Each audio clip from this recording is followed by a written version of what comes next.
15 days. 15 days until the NFL draft. You know, the one thing the National Football League has done, they own the sports page. You know, when you look at the NBA, you look at Major League Baseball, where are they with excitement? Shohei Ohtani's awesome. Hey, the Phillies and what they're doing, that's a great story. But again, it's such a long, drawn-out season. You're not going to really know who they are, at least until the first 20 baseball games. You're not going to know who they are. Then you get to the All-Star break. Then you get a little bit past the All-Star break, and you kind of know who your baseball teams are. I'll tell you one thing. The National League West is just packed with great baseball teams. Giants, Padres, and, of course, the Dodgers. You might get 3 teams out of that National League West making it to the baseball postseason. So you got that. The NBA, wake me up in June. But the draft. Now, I'm going to make this comment here. You know, it's something for me that I always have to remember that I sell sports every day. This is what I do. I sell sports, and I hate to do this. But end of the day, when I look at this NFL draft, I don't think it's very good. I think there's maybe 5 great players that are in this draft, and I think the rest of them, I think they're good. I think there's going to be surprise stories. Somebody's going to pop, and somebody's going to be a great football player and make an impact. But when I look at how they're being evaluated, as they get ready for the April 24th draft, by the way, that'll mark 5 years we've been doing this program. Pretty awesome. I see 5 football players. I'll tell you right out of the gate. I'll get to that here in a second, but I don't really see a strong draft. This quarterback class, let me say this to you. If you're Brian Dable or you're Andrew Berry, the general manager of the Cleveland Browns, or even the Tennessee Titans, do you think Cam Ward, the University of Miami guy, is really going to turn your fortunes around? I don't see it. Or do you think really Shedeur Sanders looks like a prototypical prospect coming out of college where you go, that guy's the guy? I don't see it. I think this is one of the worst quarterback drafts in recent memories, maybe since the COVID guys with Zach Wilson and them dudes like Josh Rosen. It's just not a very good class. And anytime it's not a very good class, you don't really have a lot of people talking about how this could be I don't think this is an impact draft. I think next year is the impact draft. Do me a favor, guys. Please hit the like button. Super chats go to the top. Yeah, I just don't see it. I'm going to get to my 5 sandbox guys that I think could possibly make an impact in this draft. Justin Simmons. You know, I think free agency in the NFL might help more teams this year moving forward than potentially what the draft is going to. Look, the Eagles are not going to replace the losses that you guys had in free agency. This draft is not going to do that. There's not that many great players.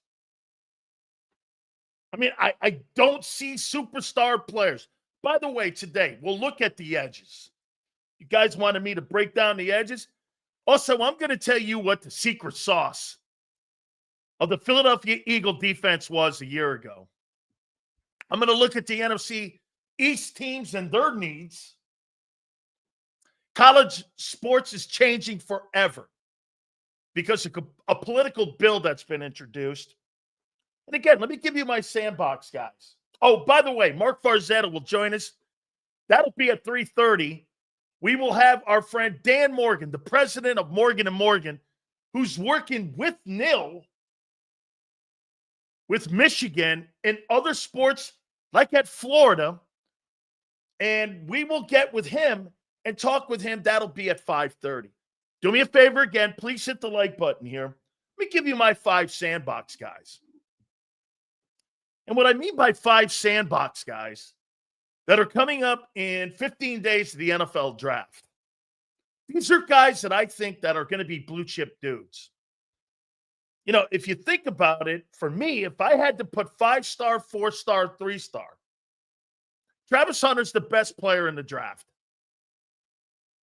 He's one of the most gifted athletes I've ever seen. Now, how does that translate into playing corner in the league? He was so dynamic as a wideout and as a corner that when you saw him put that all together, that was the dynamic part of him that he could do both. That's why he won the Heisman. That's why I voted for him to win the Heisman Trophy. I love the player. I do. Do I think he could play both ways, offense and defense? I do. But I do think it depends where, like, how about this? Travis Hunter playing both ways in New York with Russell Wilson. Why? That's not a dynamic football team. You need help at corner. Me, I'm going to isolate his ass more as a cornerback to try to fix up the Giant defense. I need his focus on that.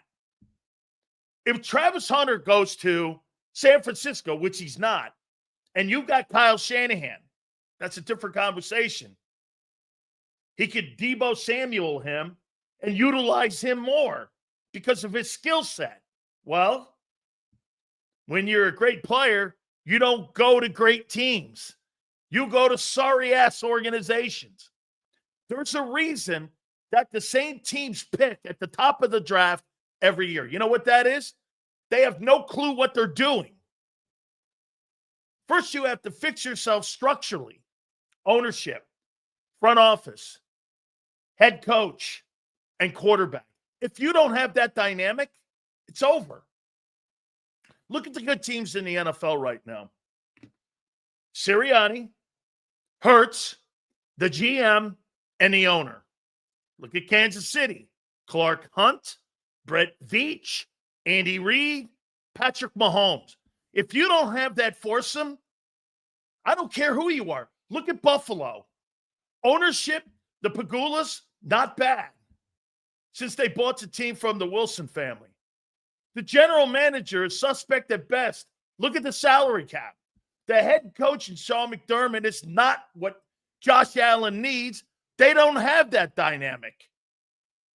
Josh Allen and the Bills win in spite of that. Look at Lamar. In my opinion, with Lamar Jackson has to be smarter.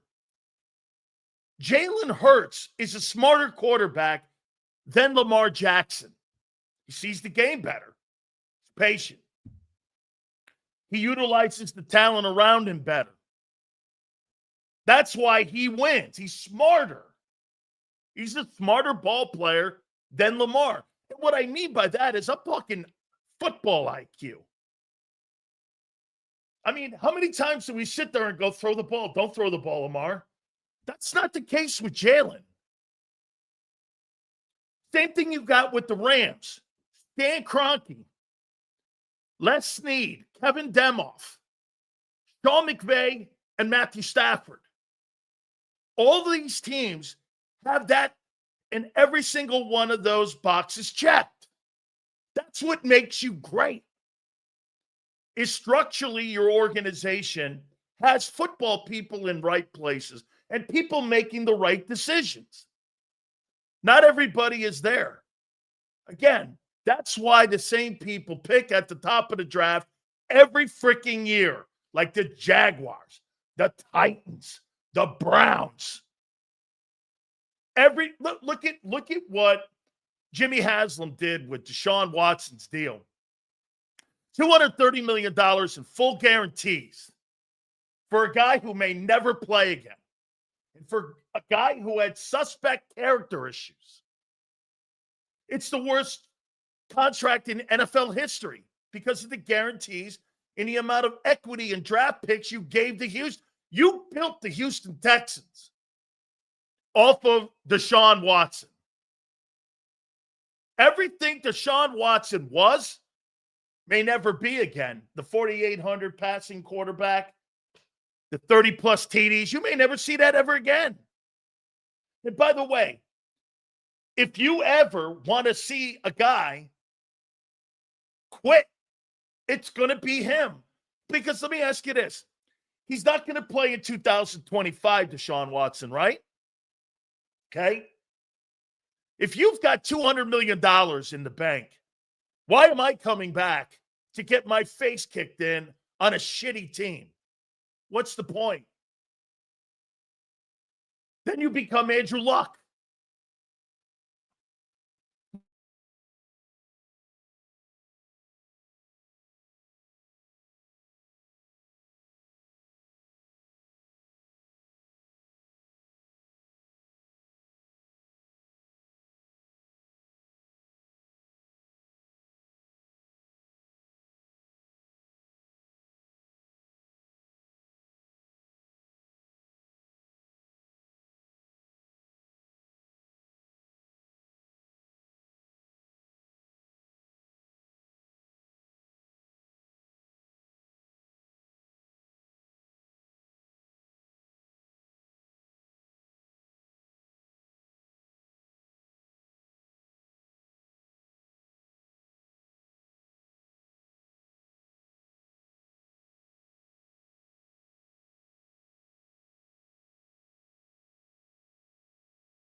This is Eric. When he got injured in a car accident, he called Morgan & Morgan. He not only gets a lawyer, he gets trial lawyers like Sam and Jessica who are in it to win it. He gets his own investigators with briefcases, leather ones. And if you ever have questions, our customer service folks keep things rolling. Injured? We're your army. Morgan & Morgan, America's largest injury law firm. Your financial future is on the line. Are you ready for what's next? At Leone & Company Wealth Management, we help young professionals, business owners, and pre-retirees navigate the complexities of building and protecting wealth. For young professionals, we'll help you grow your wealth, plan for your future, and make the most of your hard-earned dollars. For business owners, we provide strategies to protect your company, manage risks, and create a lasting legacy for both your business and personal wealth. For pre-retirees, we'll design a plan to secure your retirement, ensuring you can live comfortably and confidently in your next chapter. Whether you're just starting out, managing a thriving business, or preparing for retirement, we're here to help you take control of your financial future. The first consultation is on us. Get the advice you need without the cost. Let's make your financial vision a reality. Take the next step. Scan the QR code to schedule your free consultation today. And of course, go Birds.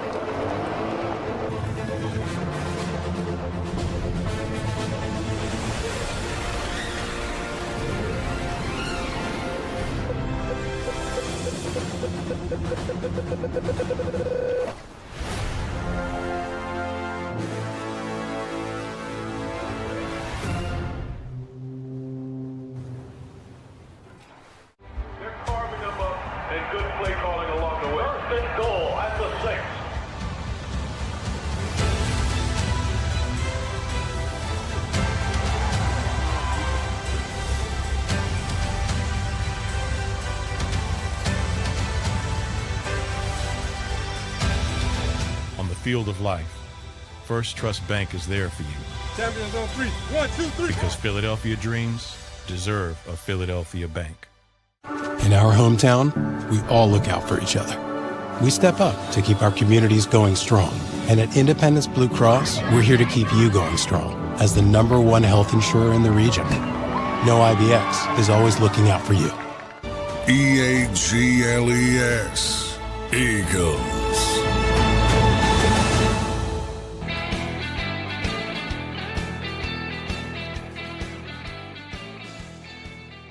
I got a feeling it was Bob Lang and the Eagles. How you doing? All right, all good, guys. I appreciate you hanging in there. I don't know, maybe Stevie bit the wire. I saw somebody say that. Don't blame my dog. My dog's my boy. We're good. Appreciate you guys. Don't forget, like I said, Farzetta will join us at 3:30. And we will have our friend Dan Morgan, the president of Morgan & Morgan, with us. That'll be at 5:30. Let's restart this bad puppy here a little bit here. Guys, I'll tell you one more time here. 15 days out to the NFL draft. And what will the Eagles do in the 15 days leading up? Will they trade that pick? Will they trade out? Hard to tell right now, especially when you're sitting at 32. Okay? Hit that like button. We appreciate you guys. Justin Simmons is politicianing to be a Philadelphia Eagle. Would I have interest in Justin Simmons? I want to make a point to you. What do you guys think the average age is for the starting 22 for the Philadelphia Eagles? RC3 says don't need him. All right? What do you think the average age is for the Philadelphia Eagles defense? What's the average age? People are in here saying no thanks. Okay? What is the average age? 26? No. 24? Absolutely. The average age of the Philadelphia Eagles defense as right now on April 9th is 24.3 years of age. It's not 28. Moro Jomo, 23. Jordan Davis, 25. Jalen Carter, 24. Nolan Smith, 24. Zach Bond, 28. Nakobe Dean, 24. Bryce Huff, 26. Quinyon Mitchell, 23. McCallum, 25. Reed Blankenship, 26. Keely Ringo, 22.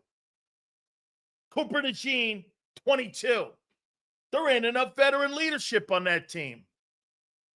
Last year, you had veteran leadership and guys who had been in the game. Don't you think you need some veteran leadership? This is not prime age. 24 in the NFL is not prime time. 27, 28, you're in your prime in the NFL. You need veteran leadership here. Zach Bond's not enough.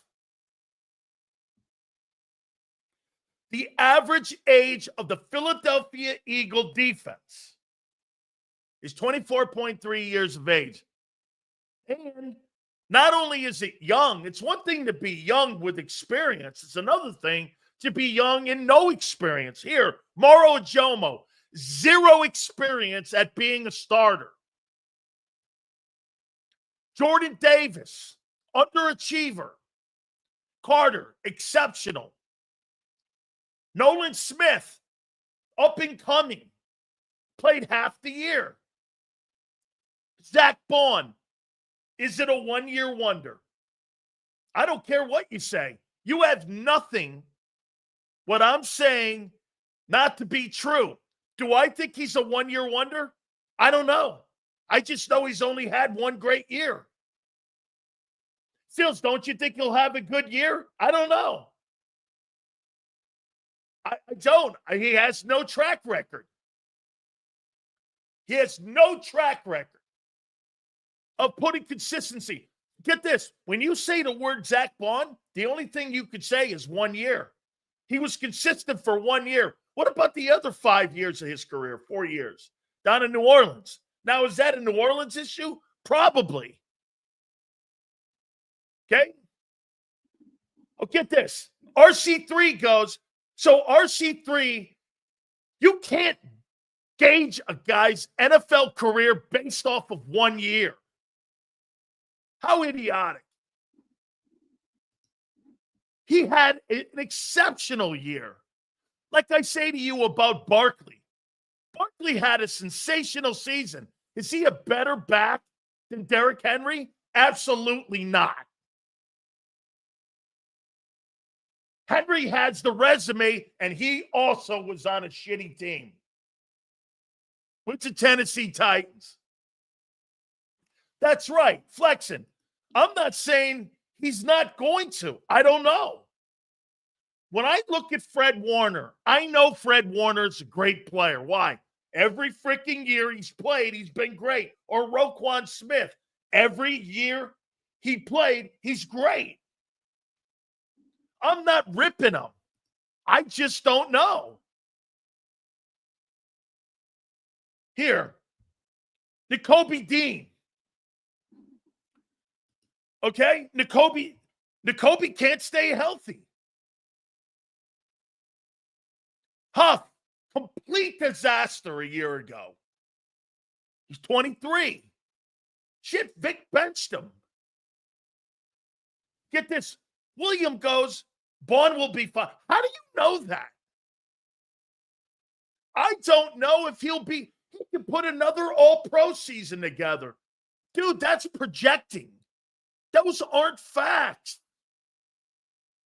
Holy cow.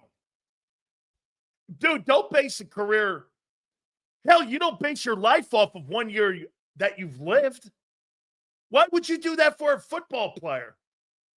Jalen Hurts' best year as a player was 22. His best moment was 25, February 9th. He didn't have a great year a year ago.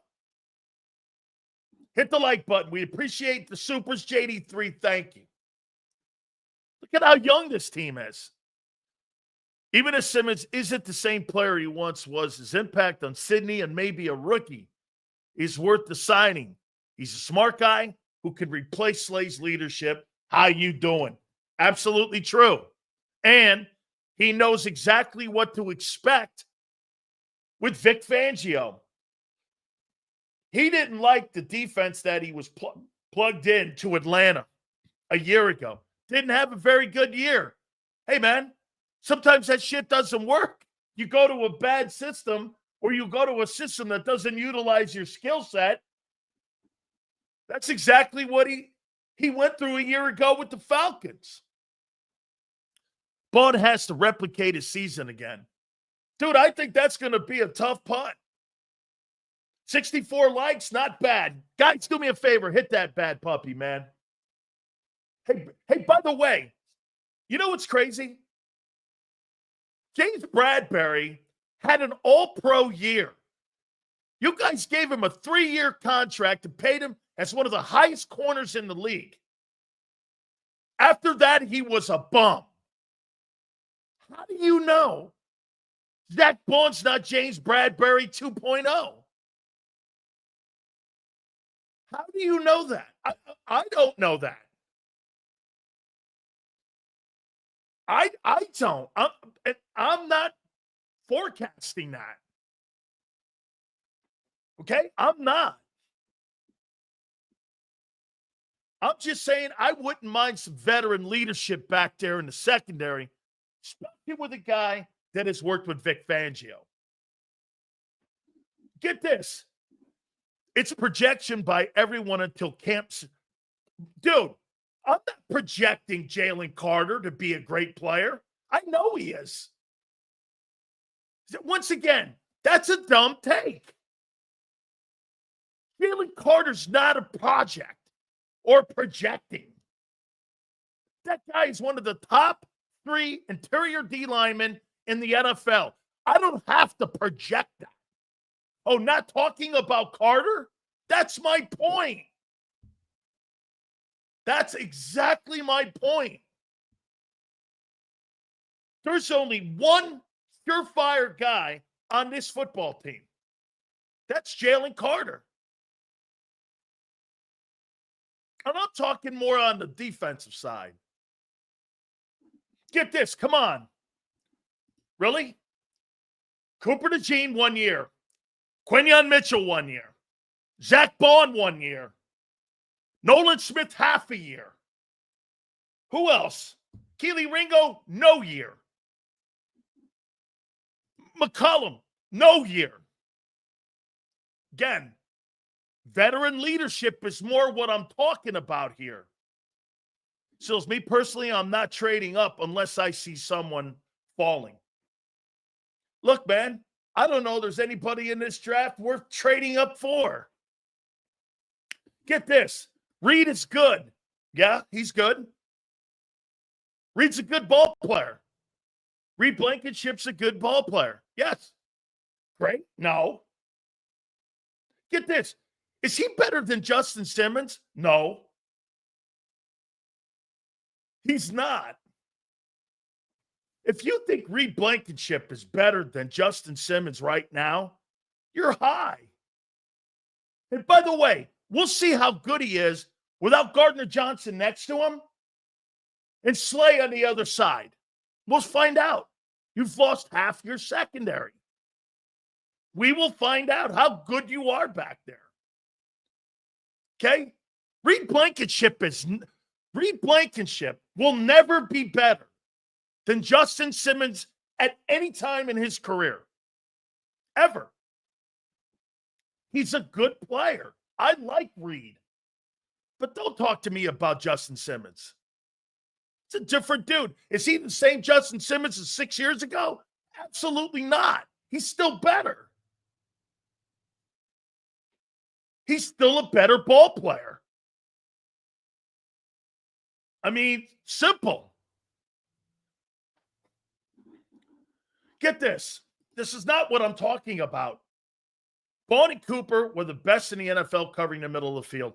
Go check the stats. 1 freaking year is my point. You have no record of consistency. Nothing. You're missing the point. Once again, Dodd. And for the record, Cooper DeJean plays in a zone defensive secondary. You don't have cover corners. You do not have a cover corner. 97% of the time, you played zone. How in the world are you calling your guys cover corners when you play 3% man? Where in the world did you get that stat? You should look that up too. Dude, Sue, I'm not bringing stats up. Dog did. 97% of the time you played zone. How are you a cover corner or a cover nickel? Where did you get that from? It's a completely different conversation. Now, he's exceptional at that zone. And by the way, he played zone at Toledo.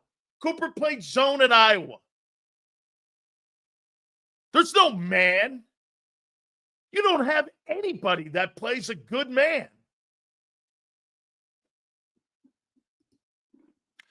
I think defense will be hard to replicate. I'm going to make a point to you here. Anyway, being number one defense right away is insane. Well, some people will think that because, I don't know. I don't really know why.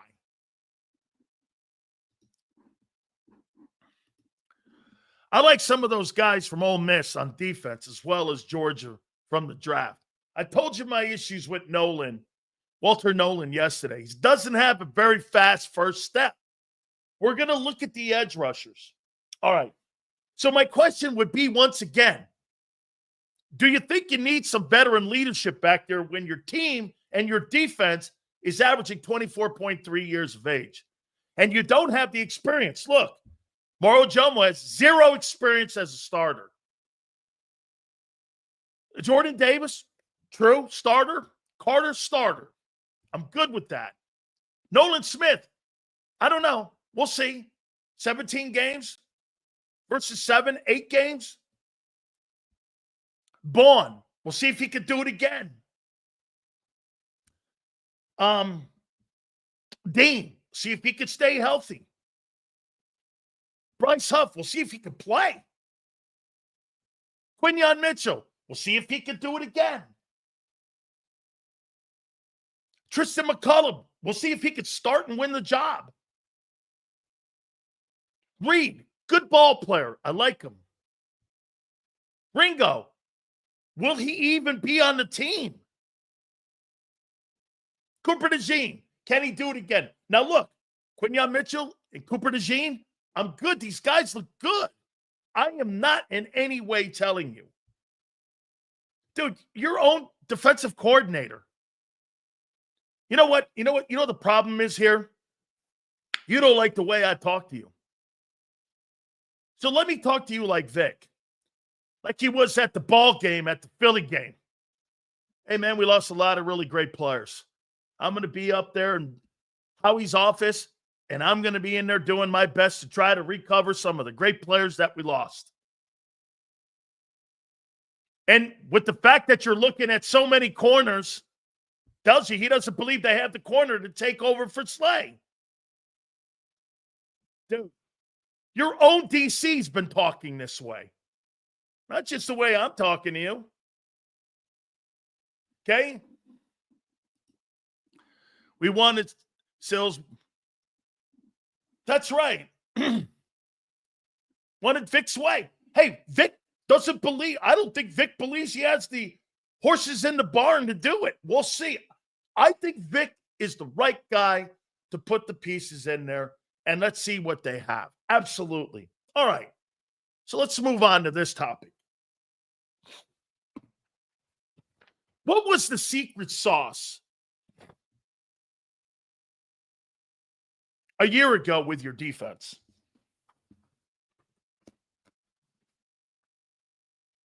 What do you guys think the secret sauce was?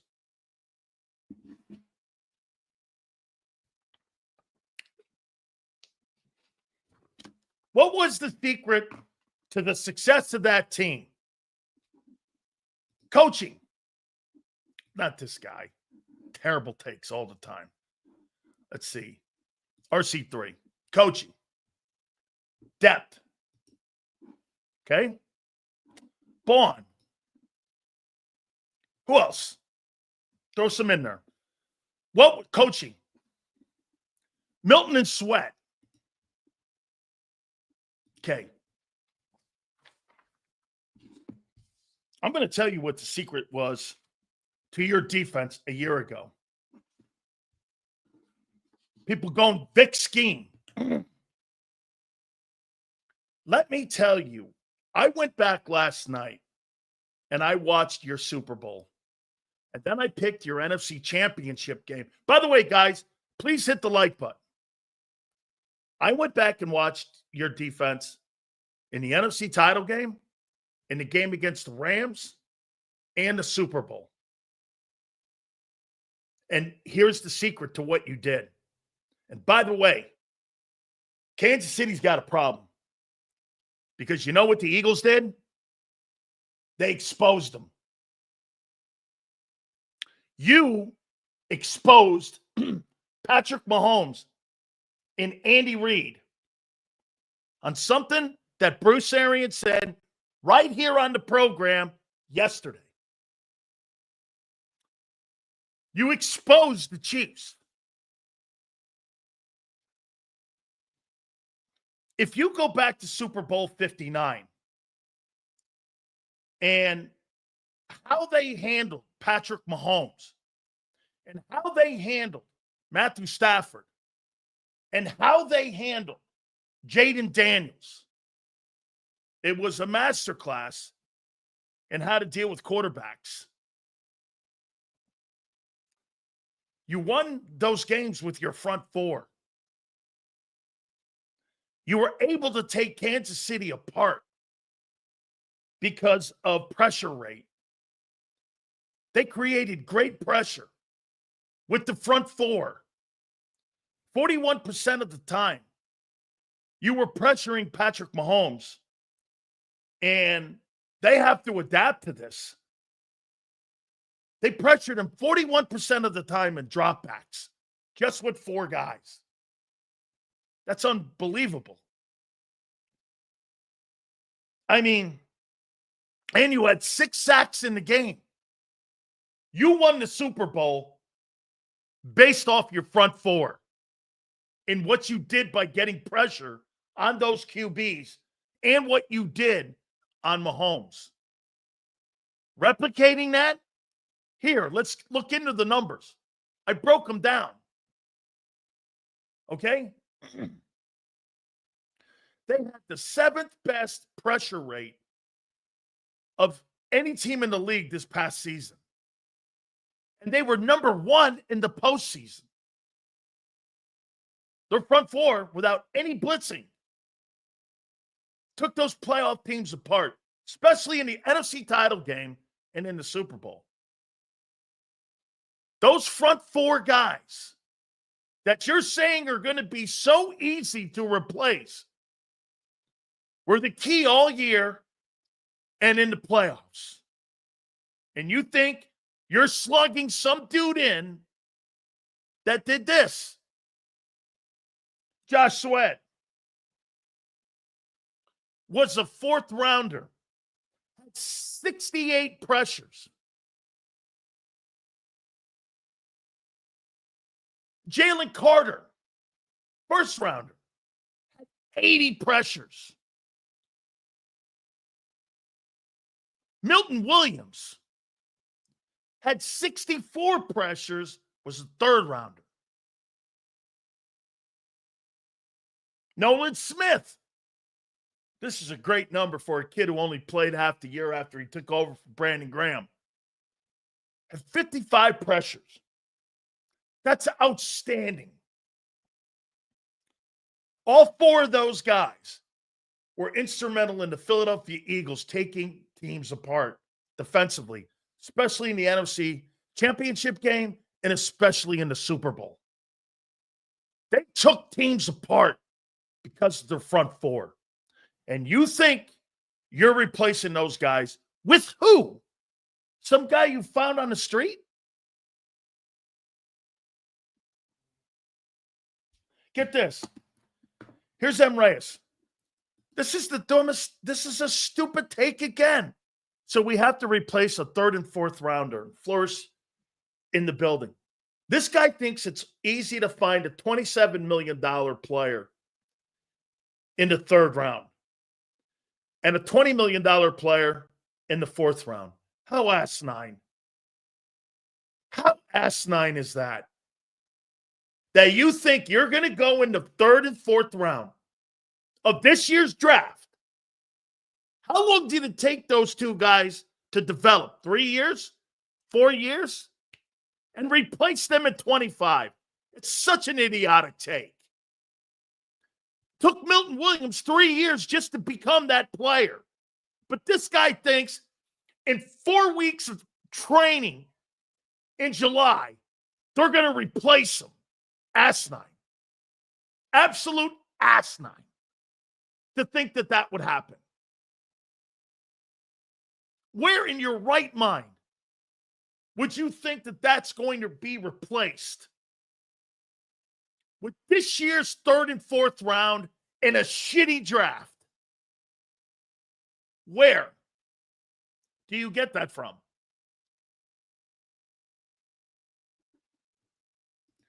Good question. So what do? You do what Howie did. You're preparing for the 2026 draft, knowing full well you may take a step back. Because this draft and free agency, would we not agree? Would we not agree that this year, the free agency draft or free agency group, they've been shitty too? Who's been the most electric free agent out there that has been added to a football team? I don't know, Devontae Adams? Who else? Name me a guy on defense that a team added as a free agent. You went, wow. Who? Name me one. Name me one defensive player that was a free agent. You went, holy cow. Even Milton Williams and Josh Sweat. Okay. You just expect us to fuck up the picks, but Howie hasn't done a bad job lately. I'm not suggesting to you you're going to F up the picks. I'm suggesting to you the picks ain't that hot this year to fix the shit that I just talked about on what your secret sauce was on pressure rate and how you won Super Bowls and how you won all those games. That's all I'm saying, dude.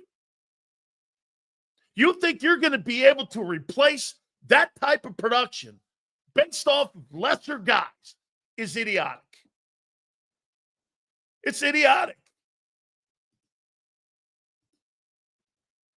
Have to agree, Sills, on that one. No way does Philly fully replace the starters they lost on defense in one. No way. Dude, and you're not going to replace them in a very suspect free agent class. There's just not a lot of talent to replace it. You lost more quality guys. Here. Sills is top 15 realistic. Yeah. Because of Carter and Bond and Q and DeJean. Yes. Top 5? No way. Top 12 in there? Yes. And again, that means your passing game has to improve. By the way, I'm not telling you something you guys don't know already. You're just living in denial, and it's not a river in Egypt. Sills, you said that's not, no. Hey, Anthony, do you really believe that this draft is going to replace what I just talked about with pressure rate on what you guys accomplished? Do you really believe that you have the guys on the team now that are going to fill those roles or guys in the draft? If you think that, Anthony, you and I have nothing else to debate because I do not. Let's say this, Anthony. Let's say this. Say you do believe you have it. It took Josh Sweat and Milton Williams 3 years to develop. You think you're going to develop a guy in 4 weeks for September 8th? How do you do that? I'm trying to talk common sense to you here. You don't want to hear common sense. You lost more players than any other championship team I've seen in 10 years.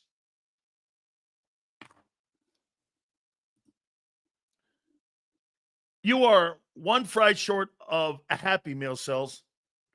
Hey, thanks for the $2. I'm not sure what the fuck you're talking about.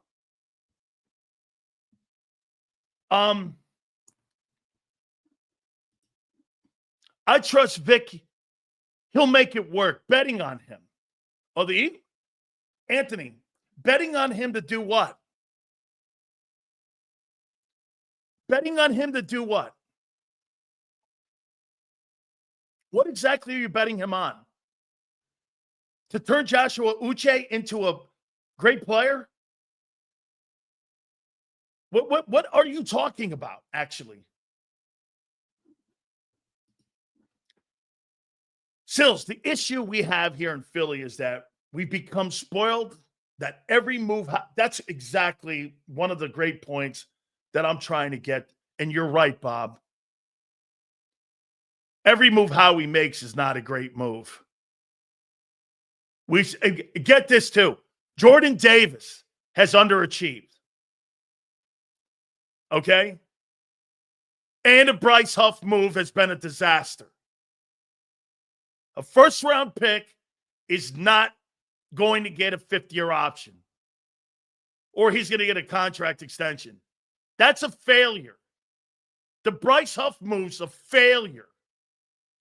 I don't care how you dress it up. Every move he makes is, look, once again, I love how he's been drafting great. Okay, let's dissect that then, if he's been drafting great. You think Nolan Smith has lived up to the 30th pick in the draft? Do you? You think he's lived up to the 30th pick in the draft?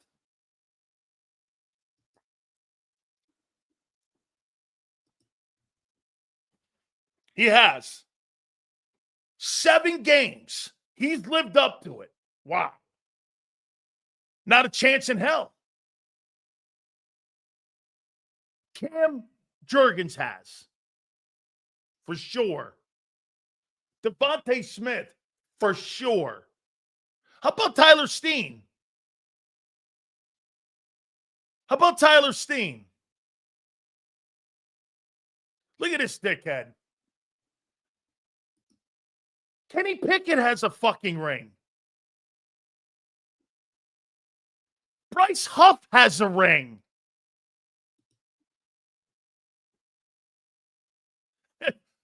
He has a ring. So does Bryce Huff. Sidney Brown has a ring. You think Sidney Brown's lived up to his third-round pick? No. Come on now. Where you going here? Dude, the moves you made a year ago were Becton, Barkley, and Bond. And, no doubt, DeJean and Q are why you won the Super Bowl. I trust Vic to make C players play like B players. I agree with that. I don't think some of these guys that you signed are C players. You're hoping to make D players play like C players.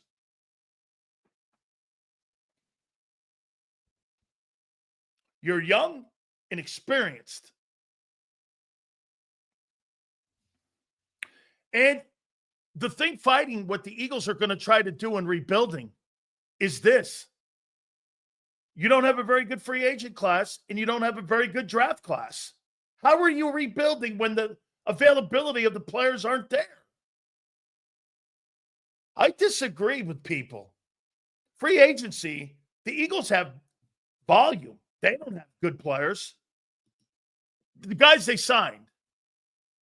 And I don't believe there's a ton of good players in the NFL draft. Steels, would you say that we don't need vet presence on defense since we didn't lose any coaching staff? Bro, the guys can't go out there and play. You know, you can only draw so many things on a chalkboard before Darius Slay comes over to you and says, let me show you a cheating way of a technique on how to keep that guy in front of you. I learned more from veteran players than from coaches than I did in my entire 30 years playing football. Who's going to teach you more? Vic Fangio on how to play a corner or Darius Slay on how to do it actually on the field? What would Vic know? Vic draws it up on a board. Slay, he executes it on the field. Where do you think you're going to get more knowledge from? I'm not saying Vic don't know what he's talking about. That's not where I'm going with that. But you're going to get more from a player who executes it on the field than a guy who tries to tell you how to do it. I don't care who the hell you are, unless you've seen somebody do it. Talking to the best defensive line coach of all time, a guy by the name of Lamar Leachman, who coached me, or listening to Randy White. Who do you think you're going to get more from and how you play the position? Lamar Leachman or Randy White? Pass rush rate, Milton. Ajoma, oh my God. Maro Ajoma was a substitute teacher. Substitute teacher. Yeah, you tried that shit with Bryce Huff a year ago. He kept telling me he was a three-down guy. He was a situational guy. And when you put him in there for 3 downs, he got annihilated. Dude, I'm not in any way suggesting what Anthony said is not true. That Vic is a great-minded scheme. How many times has Dave Wanstead come on this program and said this? Okay? Hey, it's not going to be the scheme that fails. It's going to be the players in the scheme. Okay?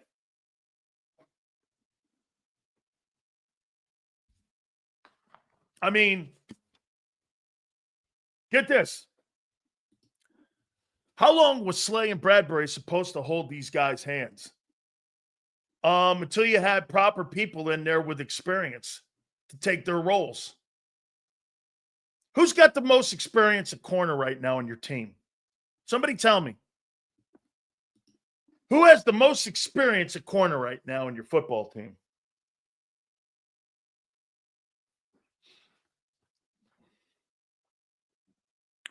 Who has the most experience at corner? Dory Jackson? A guy who was cut? Yeah, Dory Jackson. All right. Who has the most experience at linebacker? Zach Bond, 1 year, right? Okay. Who has the most experience at safety? Reed Blankenship? Okay. Here, Quinyon Mitchell. Here's my point. He's your most experienced corner. 1 year, rookie season. Nobody else. Okay. Proving my point.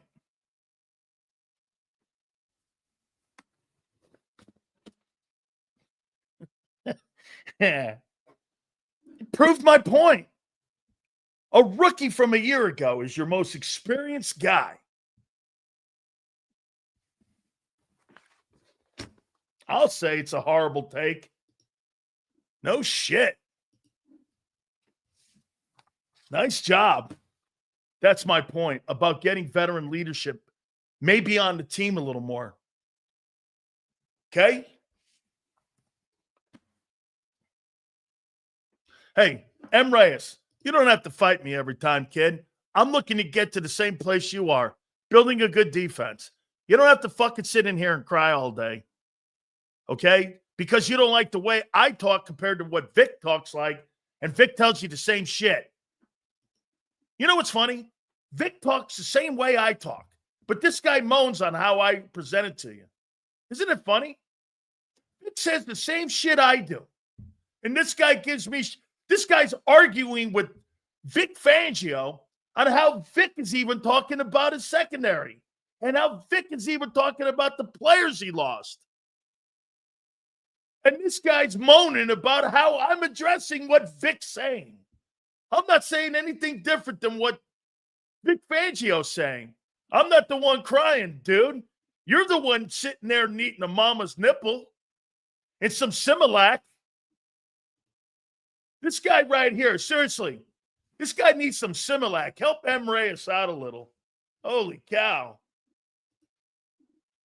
Maybe he should say it in Jerome's jersey. Oh, man, that make you feel better? Would that? Oh, here we go here. You're right. Moro Jomo's better player than Milton Williams. Okay, yeah, look here. I got to do it because I got to respect the guy. This is stupid. Milton played 10% more of the overall defensive snaps than Moro Jomo, and again, Moro had similar pass rush win rates. How's that for a substitute teacher? Pretty good. Milton Williams is a $26 million a year player. This guy's a nobody. We'll see if he can win the job. If he was so good last year, why didn't he start over him? Hey, Latin, if he was such a better ball player and he had a higher win rate and he had more snaps, why didn't he start over him? Vic plays the best guys. Why do you think he didn't start? Love it when Sills goes, I'm not going off. I'm having fun. Hey, Sue, arguing with idiots is fun. M. Reyes is at the top of it. It's awesome. Hey, wait a minute. That's not true, is it? I got to look at that. No way. Hold on. I got to go over here. Let me see something here. Oh, no way. Don't tell me that's not true. Hold on here. Philadelphia Eagles stats. Since you're throwing stats at me here. Statistics. Hold on. Let me see here. Moro Jomo. Here we go. Moro Ajomo. No sacks. No TFLs. And 20 tackles. Oh, wait. No, it can't be true. No sacks. What win rate? This guy had a win rate and no sacks. Holy shit. That's some stat you threw out there. Hold on. Moro Jomo had no sacks and no TFLs, and this guy's throwing stats at me. Okay. Holy shit. How many TFLs? Here, Milton had 7 TFLs, had 5 sacks, not counting the playoffs. He had 7 total since you used Nolan Smith. Moro Jomo, no tackles for losses and no sacks. And he had a win rate. What win rate? Oh, my God. Holy cow. And he had 2.5 in the postseason, did Milton. Holy cow. He had no sacks. Congratulations to you, kid. That's quite a number you threw at me there. Woof. I'm taken back. Yeah. Well, I'm sure some players are led by Vic. Most young players look up to the players they have played at the high level at their position. Graham, Smith, Slay, Q, Cox, Carter and Kelsey, Juergens. Winning recipe. Absolutely. It's a culture. That's exactly right. No sacks and no TFLs. And he had a win rate. What do you win? A White Castle burger? Oh, man. That's what we got to do here, Crowley. It's all good. Hey, get this. And Milton Williams, that's my point about developing him. He didn't become a starter until last year. He was a backup. But somehow you're replacing that. Okay. By the way, once again, Daz, how many sacks in the last 2 years does Jordan Davis have? I guarantee you Milton Williams is more. Milton Williams is a better ball player than Jordan Davis. You kept the wrong guy.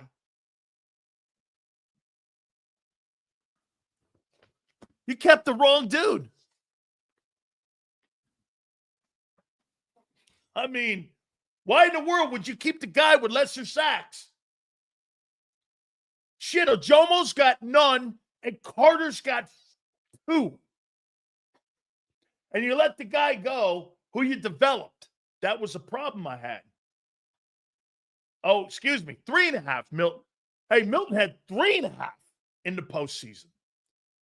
So at the end of the year, because you guys go with Nolan, 8.5 sacks. How you doing?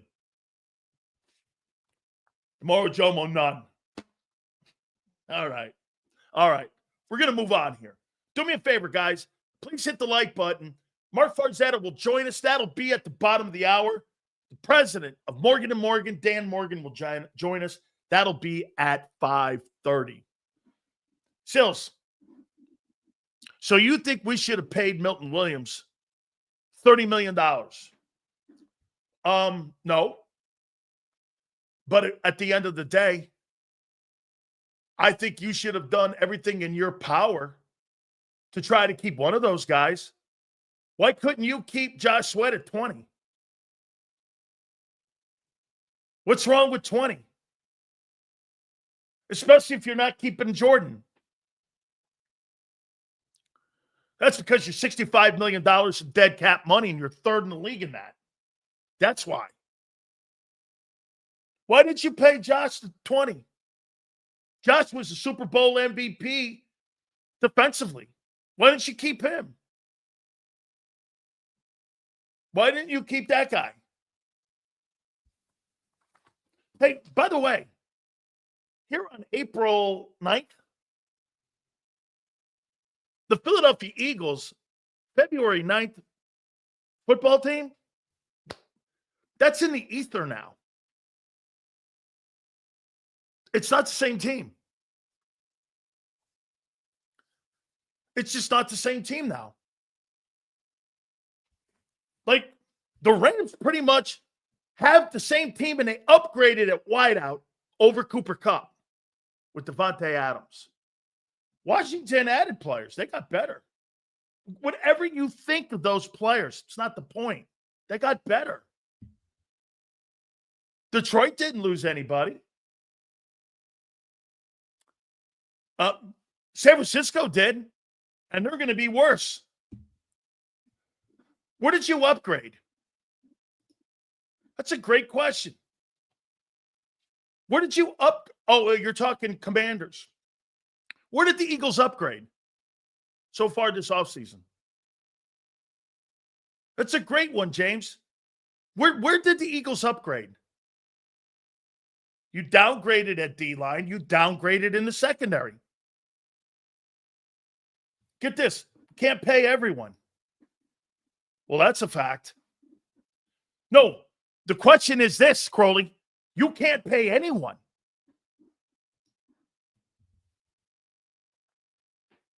Where did you upgrade? I think the Commanders upgraded at left tackle and number 2 wide receiver. I think the Rams upgraded at wideout. I think the Rams upgraded at linebacker. I also think the Rams downgraded by getting rid of Jackson in the O-line. The Bears upgraded. Now, they have a lot to upgrade. They need to fix that O-line. So Maxson goes, so you upgraded at long snapper and backup quarterback or backup running back. All right. Now, again, you got a great organization. It's not good. It's a great organization. Get this. Here's the deal. Once again, too, it's not that I think Howie's not going to make the right philosophical moves in free agency, in the draft, and economically. I just don't think the players this year are there to have a fix. I don't think it's a good free agent. It's not on Howie. Howie's going to do the right thing. I'm not. Hey, Sills, are you saying that Howie's doing the wrong? No way. Let me make that clear. Sills, is Howie doing the no? I think the free agency class in the draft. That's why I opened up the show that way. I don't think they're very good, and I don't think there's a lot of great players. Here, let me go here. I'll tell you where every year I pick a sandbox. Now, this is going to have to be true. Right here, this is going to have to be true. You are dead on. The offense is going to have to continue. Hey, do you know where the best free agents were? The best free agents were in Philly. Anybody who signed any of those Eagle guys, they were probably one of the best free agents. I mean, you signed Micaiah Becton. That's a good move for the Jags. The Chargers. Shit, even Fred is a good move for the Jags. Josh Sweat going with Jonathan Gannon in Arizona. That's a good move for them. They need an edge rusher. Milton Williams, even though it's a high price tag, you know what and why? Why do you think Mike Vrabel? Why do you think Mike Vrabel loves Milton Williams? Why do you guys think that coach loves Milton Williams and why the Patriots paid him that money? Why do you think they paid him? Why do you think the Patriots came out? Okay? Why do you think they came out and gave him that kind of money? Okay? That's my favorite kind of viewer, man. Right there. Here's why. Mike Vrabel was a versatile player. Could drop in coverage, could play the run, could play with his hand in the dirt, stand up, could play in a 4 front, could play in a 30 front, or in a bear front or 5 look. That's who Milton Williams is. Milton Williams could play in a 7, 5, 3, 2, and a 0. They're paying for his versatility. Mauro Jomo doesn't have that versatility. Sweat and Williams are good, but they got overpaid. Well, we're going to find out how important they were to your number one ranked defense. Here, let me ask you, watch Anthony here.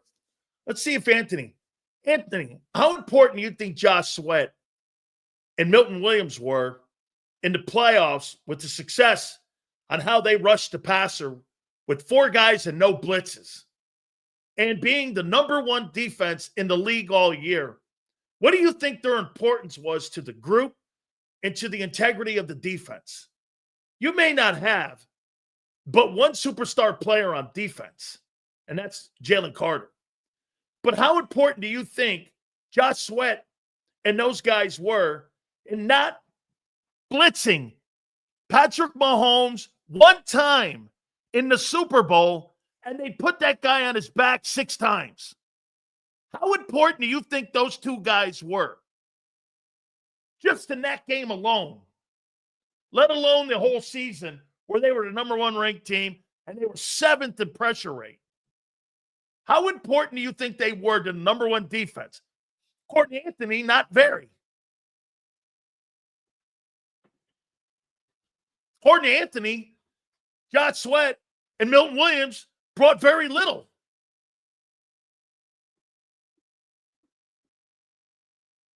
Brought very little.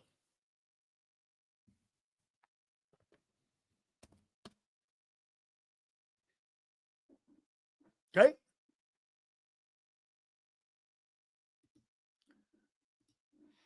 When the Eagles lose, Nick is the worst coach in the fucking world. When they win, he's the best. Is that an epiphany? Or is that a broad statement? Congratulations to you. Are you standing on an anthill? Or are you standing out front of the museum? I'm not sure what you're doing there. Are you standing next to the Rocky statue? Is that like, let me guess, is that something like the Gettysburg Address? Are you, what is that? Not sure what you're talking about there. What is that? Yeah. All right. Guy's giving me the Gettysburg Address. I was about ready for that guy to start barking 7 years ago. Our fathers brought forth upon this continent to form a new nation, conceived in liberty and dedicated, that all men are created equal. How you doing? Come on now here. How you doing? Stills has got to chill. What are you talking about? I'm having a fun time here. What's the matter? Aren't you having a fun time hearing the truth? All right. So let's lighten it up because some of you are a little butthurt. And I don't know. Some of you guys are a little bit hurt. Sweat and Williams are not fucking elite players. They're average players in a great situation in Philly. Oh, I see. So they met no impact on your number one ranked defense. Let me ask you this then, too. So here, RC3, you think losing half your secondary and half your D-line, those guys have no impact on your defense going into the 25 season, right? Right? Do you really believe that?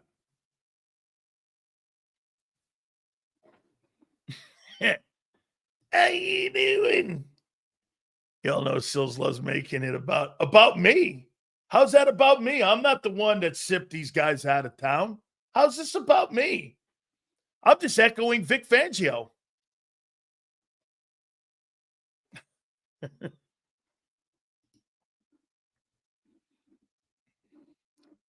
Sills is funny as you know what, but his takes are ass sometimes. Every player we don't re-sign is a problem. No, it's not every problem, every player. It's the collective group of players. Once again, Ryan, not listening. I don't give a shit about you not re-signing Milton Williams.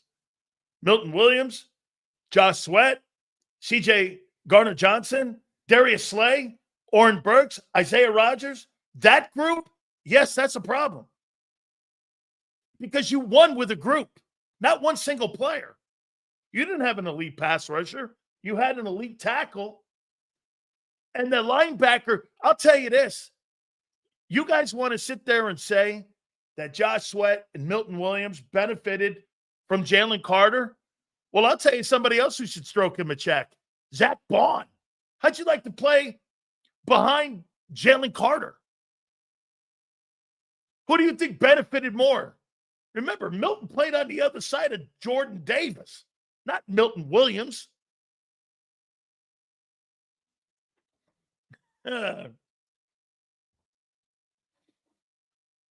Milton made those guys the lead. And I'm assuming you think they're going to make the backups they have, like Booker T. Washington and Moro Jomo, and those guys are going to be elite too. I'm probably sure you're thinking that. It's all right. We'll see. Team sport. You're damn right. And you lost half your team. Absolutely well said, Sue. How you doing? All right. Let's move on here. Our friend Farzetta is going to be with us at the bottom of the hour. We appreciate you guys.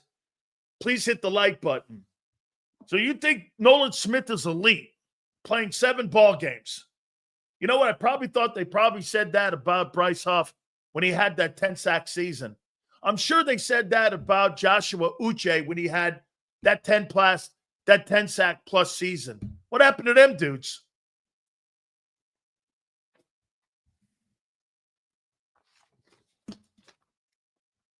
What happened to them guys?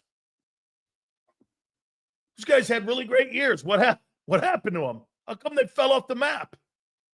Fell off the map so much they got fired.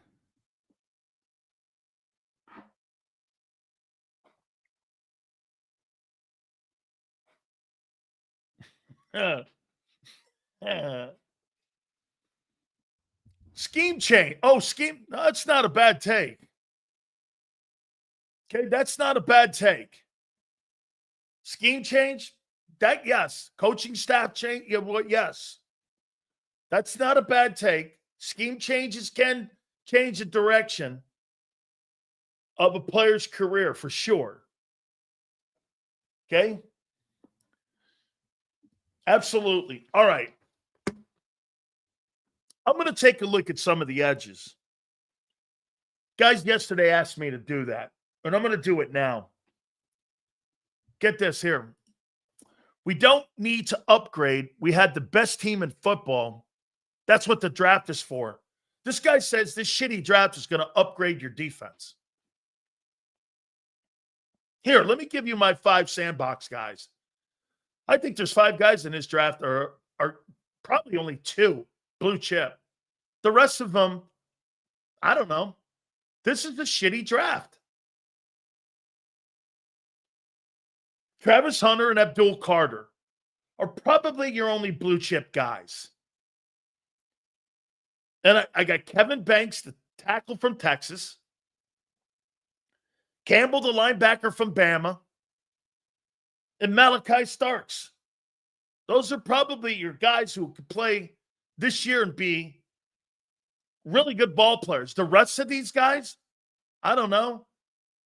The guy from BC, the guy from Marshall, they're the same dude. The defensive tackles look like the same guys to me. Some have production, some don't. I don't know. Okay, this draft is one of the worst drafts in 15 years. I see somebody mention Mike Green. Who the fuck did he play against? Western Michigan? Who did he play against? Virginia? Marshall got rolled against Ohio State. I'm trying to figure it out. It's not a great draft. I think there's like 2 blue chip, and there's probably 5 guys. The rest of them, we'll see. I guarantee you there's going to be a guy that gets drafted in the 2nd, 3rd, or 4th round that has more impact than any guy that goes in the 1st round this year outside of Travis Hunter and Abdul Carter. You watch. Because when you look at the guys, there's just not a lot of good football players or exceptional elite players. There's good football players. There's just not a lot of elite guys. Okay? I would do this. If I'm Howie, I'm trading out of that 32. There's nobody that's going to land down at 32 that's going to make me want to trade up for one of these guys. To what? 24? For the 5th best edge rusher who's not really graded high? I don't see that. That makes no fundamental sense. Get this. That's not what people are saying. This is a fucking lie. They're not legit. The quarterback class is probably the worst quarterback class in 20 years. Dude, this guy says this BC guy's good. Funny, I never heard of him. I didn't see him playing last year at BC. What was Boston College last year? How good were they? I don't remember him. And I vote on every single. Dude, it's funny. Listen to Philadelphia people talking college football. Honestly, it's like having somebody say, brain surgery. You don't know college football. You have no idea what you're talking about. You don't follow it. Now you're draft experts. It's like people have gone from COVID-19 experts to tariff experts on the TV set. You're like, how'd that work out? So wait a minute. You're COVID-19 experts, and now all of a sudden, you're tariff experts. Oh, okay. With you, I said Simmons, veteran and success with Vic. Yeah, I'll take that. Seals, does it make sense to trade the first-round pick for a first next year? I would love that, Dre. Trade the pick, go down there to New York, get a pick for next year. Dude, you know what? I would trade that 32. I trade that pick to New Orleans so they can go get that turd from Ole Miss, that Jackson Dart guy. They need a quarterback desperately. Howie should use that 32nd pick for desperation because there's always desperate teams. Dude, Roseman, there's no free agent unless you trade for Hendrickson. There's nobody that was a free agent that was worth a shit defensively. And the one guy that could have been was Bond. That's why they did sign the right guy. He was the linchpin because what is Vic Fangio's forte? Linebackers. Sills, that kid is from South Carolina. Dude, there's a lot of good ball players from South. Oh, that kid is from South Carolina. You're right. I'm thinking of the other guy from BC. That kid's not bad. Sills, I'd rather trade back into the second round for one of those edge rushers, the kid from Ohio State, Sawyer. Makes sense. I'm with you. Hey, dude, I don't mind drafting one of these edge rushers if it's in the second round. But because I'm at 32, I'm not trading up to get the third best guy. I'd rather trade out, have a value pick, have a proper pick. If a guy's a second rounder, draft him in the second round. If he's a second round guy, why draft him at 32? You're paying more money for a guy who's a lesser player.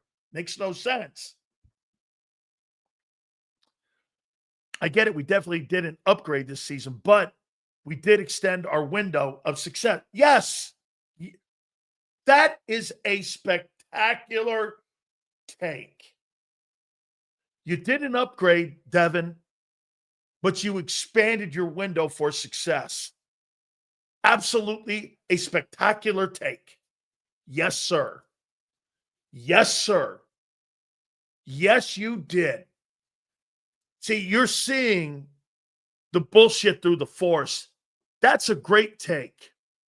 Right there is a great take. Hey, man, you may have wobbled a little bit this year, and you're going to have to lean on certain other things. It's kind of a rebuild. Devin, would you not agree? It's kind of a rebuild. Farzetta's going to join us at the bottom of the hour.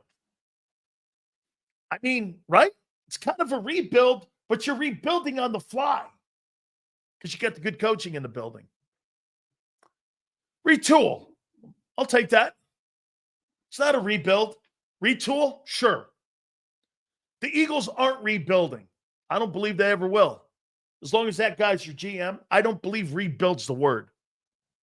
Retool, reboot, sure. Okay. Reconfigure because of money, sure. Dude, you're not doing anything wrong. I'm not suggesting you are. I'm just saying because it's not a good free agent class, because I think this is a shitty draft, I would not be expecting a lot of return on this stuff. And what I would do is play smart. At 32, I would dangle that 32nd pick to every team that needs a quarterback. Every team. And let them go sign the Ewers or Milrow or Dart. Those guys are fifth-round guys at best. How about this? I think Tanner McKee is better than Jackson Dart. I think Tanner McKee is better than Jalen Milrow. Shit, I think Tanner McKee might be better than Shedeur Sanders. And I grabbed that guy in the 7th round.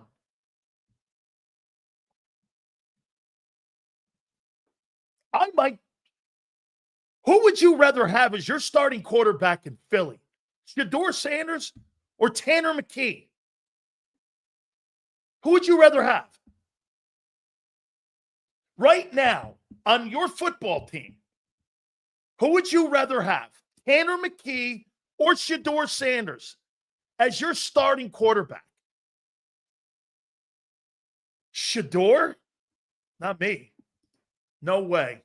Holds the ball too long, takes tons of sacks, doesn't throw the ball away, bitches about his O-line.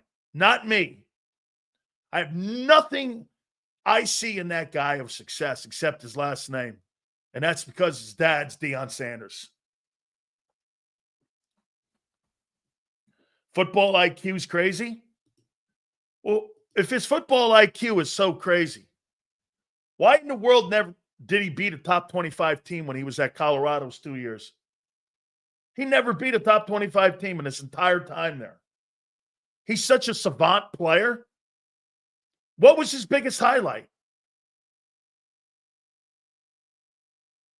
What did Sanders do at Colorado that was so exceptional?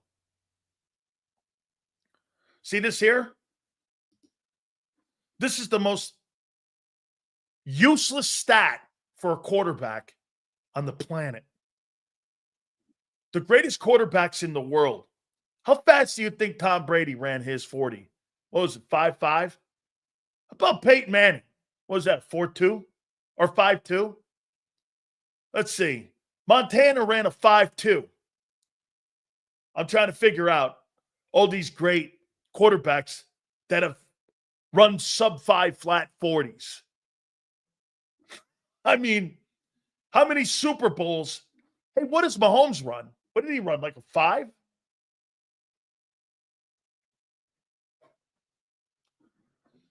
$5.14. How you doing? Hey, by the way, if you look at Patrick Mahomes, he looks like the guy that's one of those drunk dudes that sits on a bar stool. You know those little pubs that you have underneath like a railroad track? And there is Patrick Mahomes sitting there with that belly. No body whatsoever. He's got a dad's body. You know, those dad jeans he wears. It's horrible. This guy has a horrible body. And this guy, you see him play the game. He's got 3 Super Bowl rings. I mean, when you look at Patrick Mahomes, you go, man, that's some athlete. Or do you go like this? That guy looks like a drunk under a bridge. When was the last time the Eagles traded a first round for another first round 1 year later? My point being is that it actually showed how he would go. Dre, I think this guy's capable of anything with this year's draft. Jalen Hurts, 4.58. Well, Jalen Hurts is a runner. He's not a passer. We're talking about guys who could throw the ball. We're not talking about 29.03. How you doing? 2018? All right. Mark Farzetta will join us in a couple minutes. LeBron Mahomes. No, I don't think so. LeBron's an athlete, man. Yeah. 29-03, won the Super Bowl. Yes, that defense did. Absolutely.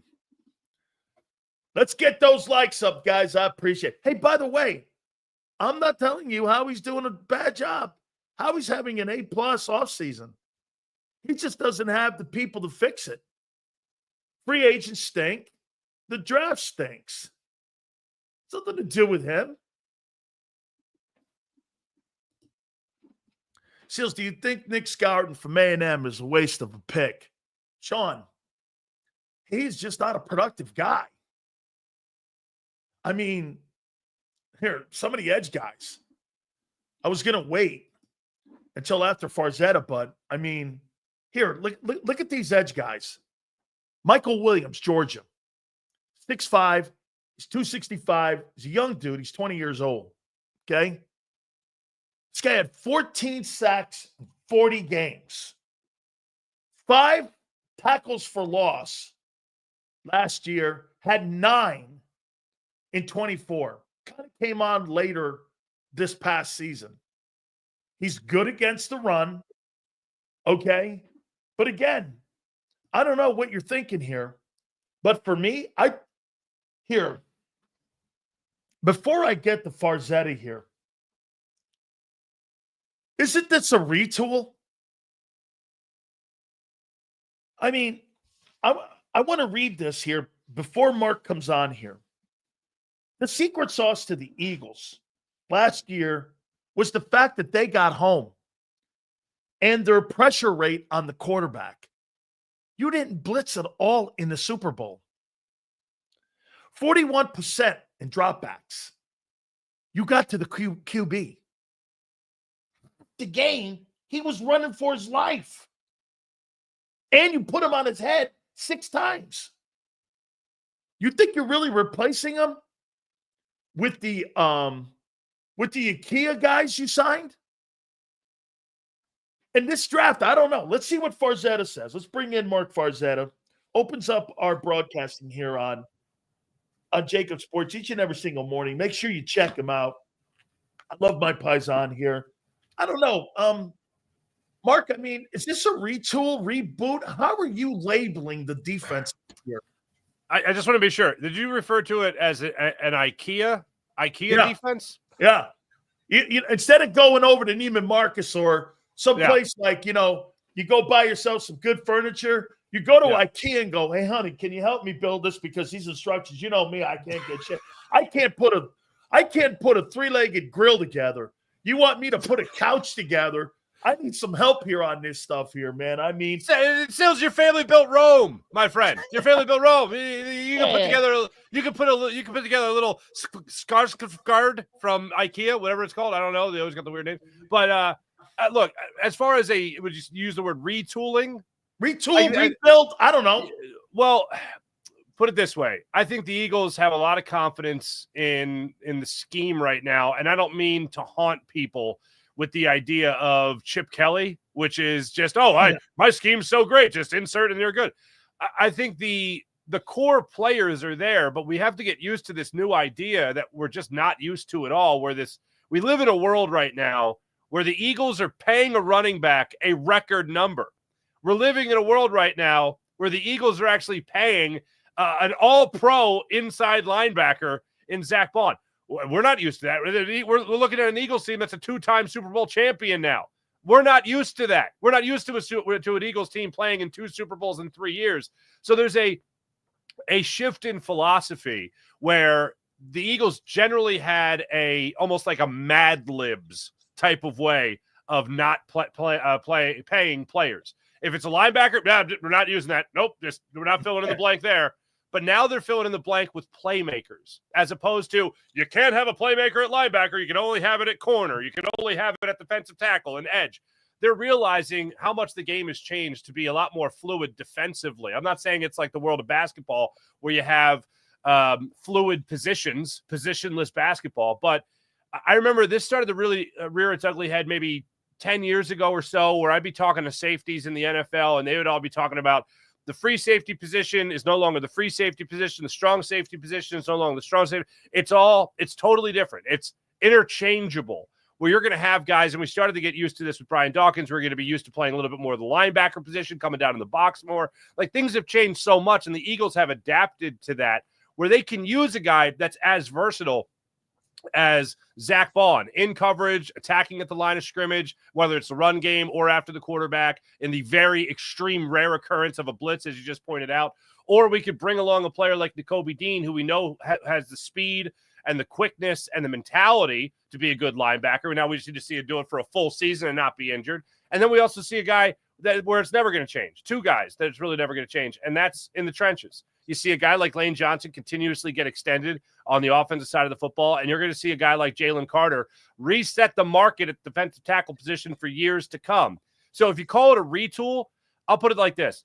They're looking at a lot of the young edge rushers that they brought in that have had success in the NFL to some degree, and they're looking to tap into that on a bargain 1-year deal. They are looking for the next Zach Bond to step forward and really be another tough decision for this Philadelphia Eagles team next offseason. So, yeah, especially at the edge rusher position, you can look at the safety position. There is a lot of retooling going on right now in the Philadelphia Eagles defense. I love what you just said, and I'm going to make a topic out of it here. Do you think it's tougher to find one of those bargain 1-year deals versus finding a good edge rusher in the draft? What do you think is tougher to find? Like you said, I mean, every guy they brought in, if you look at them, Mark, I mean, some of them are graded at first rounders, second rounders, third rounders. There's a couple dudes with double-digit sack year that's on some of those resumes. So do you think it's harder to look at? See, I look at the draft kind of like the stock market. You don't know what the stock's going to do. I mean, isn't it a hit or miss on what you think what the stock is going to do? Sure. The 15th pick. Is that guy really going to live up to being the 15th pick?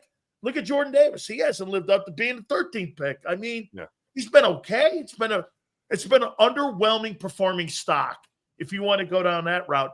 What do you think's harder to do? Yeah, well, I will say it's harder to find somebody that you know is going to be successful in the draft. I mean, think about it. You're changing. So you're changing a person's total environment. You're changing. I don't care about, look, NLL, it matters. I'm not saying it doesn't, but even that money is not NFL money. Like, when it comes to a lot of these top picks, yes, it's very similar in terms of what they're getting their senior years and all that, but you're still taking them out of that college environment and you're putting them amongst men. I don't know if you heard, if you watched Saquon Barkley Hot Ones, if you've seen that yet, where they eat the chicken wings and all that. Yep. Saquon Barkley talks about how Julius Peppers had his arm on his jersey, and he was trying to knock it off, his jersey, and he couldn't do it. And he's like, that's the difference between weight room strength and man strength. That's the difference between a boy and a man. So you're taking these guys out of college, and you're putting them in the NFL, and you're having them play against men. That is the most difficult thing to track as a GM. That's the most difficult thing to track as a scout, because it's the great unknown. You know the intangibles. You know their cone drills. You know what they did against Ohio State in week 8, whatever. You know their athleticism. But the gamble is on the mind. The question of investment comes down to whether or not the person has the mental capacity to deal with the NFL and to deal with the rigorous schedule of the NFL. Right. And also now playing more games than ever, and it looks like you're only going to add to the schedule. That rookie wall has a couple extra layers of brick behind it that you could hit. So I think it's much more difficult to look into the draft as a young man, I'll say it like that, coming in to play against men at the NFL. Then at the same time, you look at a guy like Vic Fangio, and I know so much has been made of Zach Bond, and rightfully so, and the famous meeting between Fangio and Howie, where Howie says, hey, I think we got this special teams monster and edge rusher, outside linebacker, whatever, in Zach Bond. Look at this tape. And it recently came out, the detail. And shout out to my man, Jeff Skiversky, who actually found this video, and I saw it on his channel. Vic Fangio is talking at, it looks like a country club gathering, like Mike Quick's there smoking a cigar, having a glass of bourbon. It looks like, I don't know, scotch or whatever it was. And Fangio gets asked about when they kind of knew everything was going to come together with Zach Bond. And he talks about how he saw the tape that Howie brought him. And specifically, there was 5 to 6 plays that Zach Bond had as a linebacker where he's playing on the outside. And all the offense did was put the tight end in motion. And the way Zach Bond shifted with that motion to either drop back in coverage or get up on the line. That told Vic Fangio all he needed to know about Zach Bond. So you already have him passing the mental test of, yes, he's an NFL player, but can he be an all-pro player? The gamble with the draft picks is you don't even know if they belong yet. Right. Zach Bond at least showed that he belonged in the NFL through his mental toughness and his know-how, according to Fangio, but it was a matter of putting him in the right position to get the absolute most out of his potential. So we had Frank Reich on 2 days ago. Brand new head football, interim head coach of Stanford Cardinal football. I asked him, did the Philadelphia Eagles come to you and offer you the offensive coordinating job? And he goes, he had called me. I had made it very clear that I didn't want that role of being the offensive coordinator. Then I asked him, did they ask you to be a consultant? He goes, yes. And he said that that Nick was carving out a role for him to join the staff this year on the team in a role where he would be the assistant head football coach and he would be a consultant like Vic was in 22. They were working out. They wanted the dust to settle after Petula got the job. I don't know how Kevin would have felt about this, but they were carving this role out. The only reason he didn't take this job was because Andrew Luck called him and he decided to take this role. My question to you would be, were the Eagles trying to hedge their bets on Petula, bringing in Frank, and maybe they're not 1,000% sold? Actually, Frank said this on the show, so it's confirmed that he said this. He said it 2 days ago. What do you make of that? And again, I mean, are they 100% sold on Kevin Petula? Or do you think, once again, the Eagles were trying to hedge their bets? I mean, let's put ourselves in the Eagles' shoes here for a second here. When's the last time you changed? The last time you went from a Super Bowl to an offense coordinator change, it kind of hit the fan with Brian Johnson, right? Yeah. It didn't work out so well. So wouldn't you hedge your bets? And if you have somebody in your back pocket that is your mentor, a guy you admire, a guy who you respect the hell out of, a guy who, as an offensive coordinator with the Eagles, won a Super Bowl, wouldn't you hedge your bets if you had the opportunity to call Frank Reich and say, hey, are you available? Now, here's the thing that really bothers me, and I haven't heard this question asked yet. What's changed in 2 years with Kevin Petula? The Eagles had the opportunity to hire him as the offensive coordinator before Brian Johnson, and they went with Brian Johnson. Now, you could easily say, oh, well, him and Jalen Hurts were really tight, and Jalen Hurts, he babysat Jalen Hurts since he was 4 years old, whatever. But to me, that's not why you make a decision to hire an offensive coordinator. And if I have the order right, if I have the chronology right, they hired him as the offensive coordinator, and that's when they gave Kevin Petula the associate head coach title. Yes.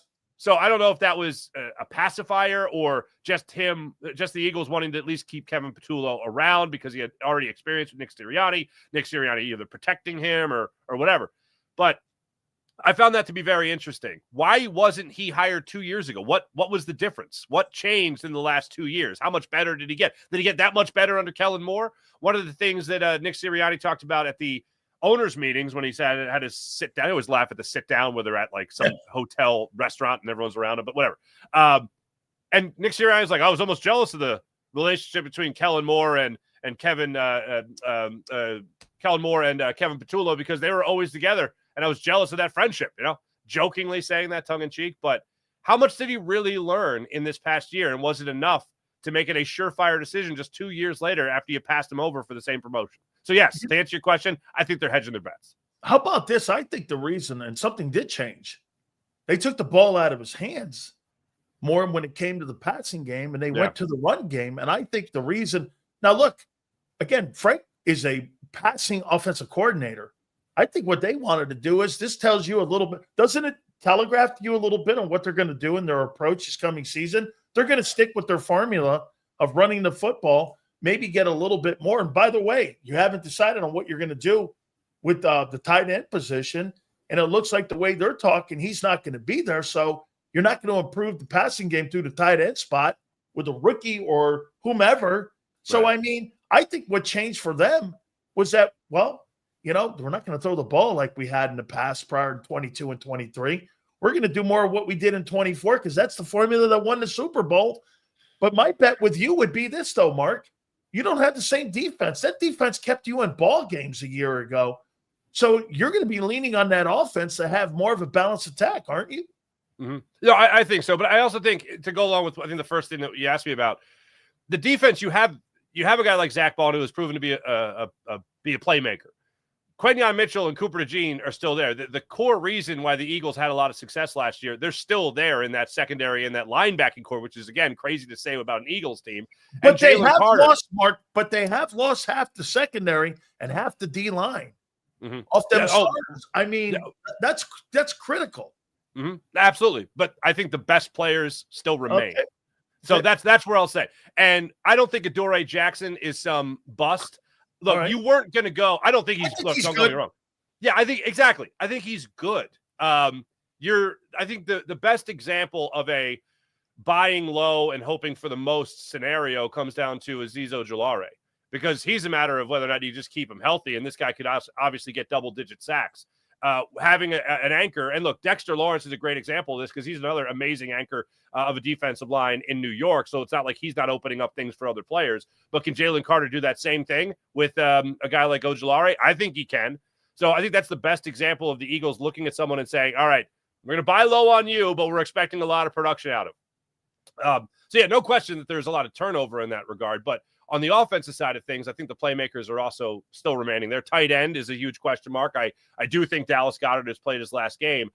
But when it comes to the run game, I mean, every team has to adjust. And I think all teams know what's going to happen when they play the Eagles, which means they're going to go up against Saquon Barkley, and Saquon Barkley is going to get his. But can you do what the Kansas City Chiefs did and essentially shut him down to about, 2 yards per carry in the Super Bowl? Well, if you do that, which a lot of teams are going to be gunning to do, the question was whether or not Jalen Hurts was good enough to overcome that and make the clutch throws.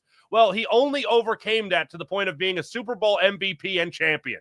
So my ask, and this is my one ask of Kevin Patullo and Nick Sirianni going into this year, I in no way, shape, or form need Jalen Hurts to be number one passing in the NFL, most passing yards, most passing touchdowns. No, I don't need it.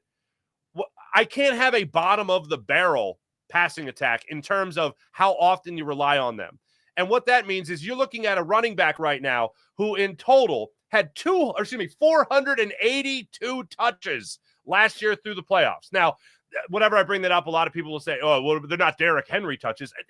482 touches is a lot of touches for any running back. I don't care if you're getting slammed on each one of them or if you're moseying out of bounds peacefully. That's a lot of touches. So I would love to see this passing attack, at least in terms of not just efficiency, but production and how much the offense rely on them, to just not be bottom of the barrel. Can we shoot from middle of the pack and take a little of that workload off your running back and your offensive line?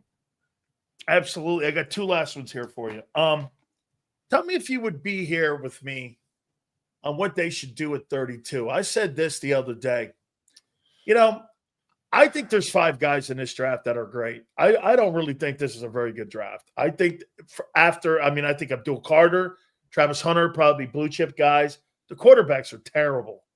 I just don't. I see Mike Green and some of these guys, they all look the same to me. Okay? I mean, when you put the tape on, theirs just look the same. That being said, if I'm at 32, how about this? You sit there at 32. The New York Giants have a pick at 34. Giants need a quarterback.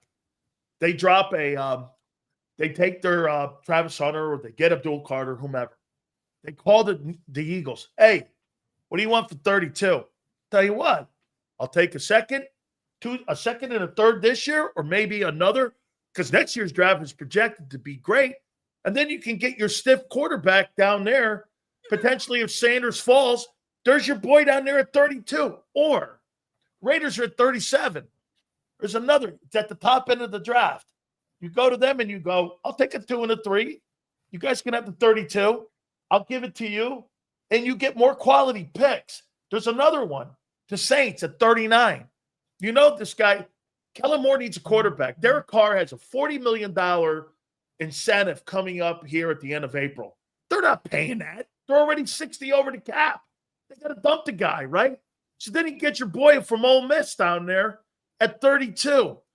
You think that makes more sense that you would do something like that where you could trade out, get multiple picks, and then you could even move them the next year because you have so many great comp picks coming. What would you do down there at 32?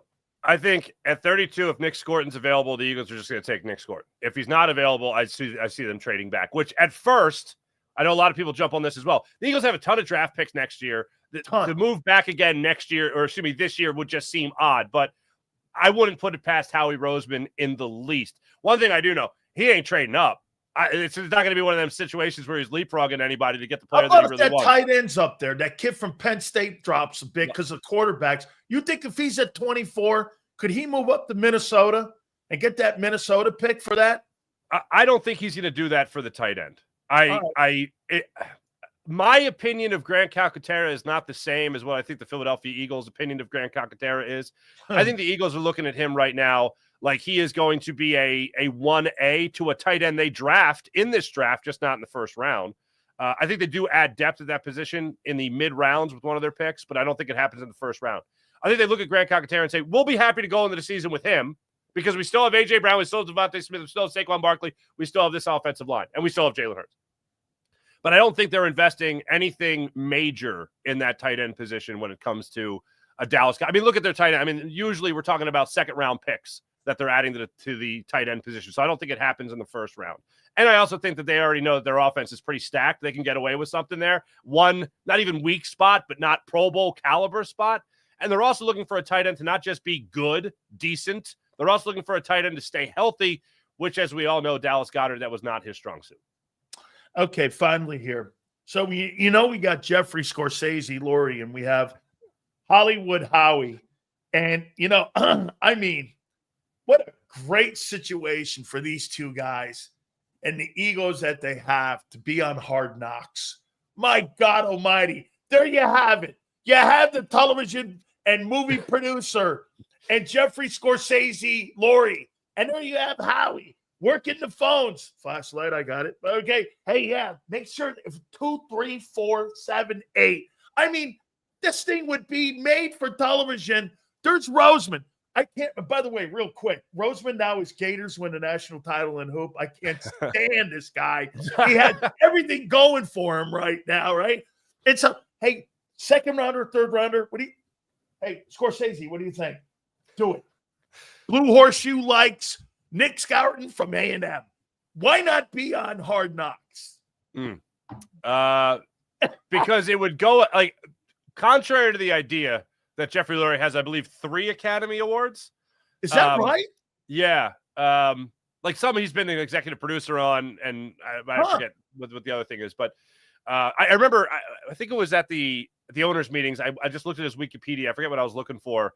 But it had Academy Award wins, and I was like, wins, plural? And I think there was 3 of them. Maybe I'm confusing with nominations, but he's got more Academy Awards than he does Super Bowl. I like it. Yeah, how about that? I like put it this way. It would be awesome for people like you, people like me, for the Eagles to be on Hard Knocks. Yes.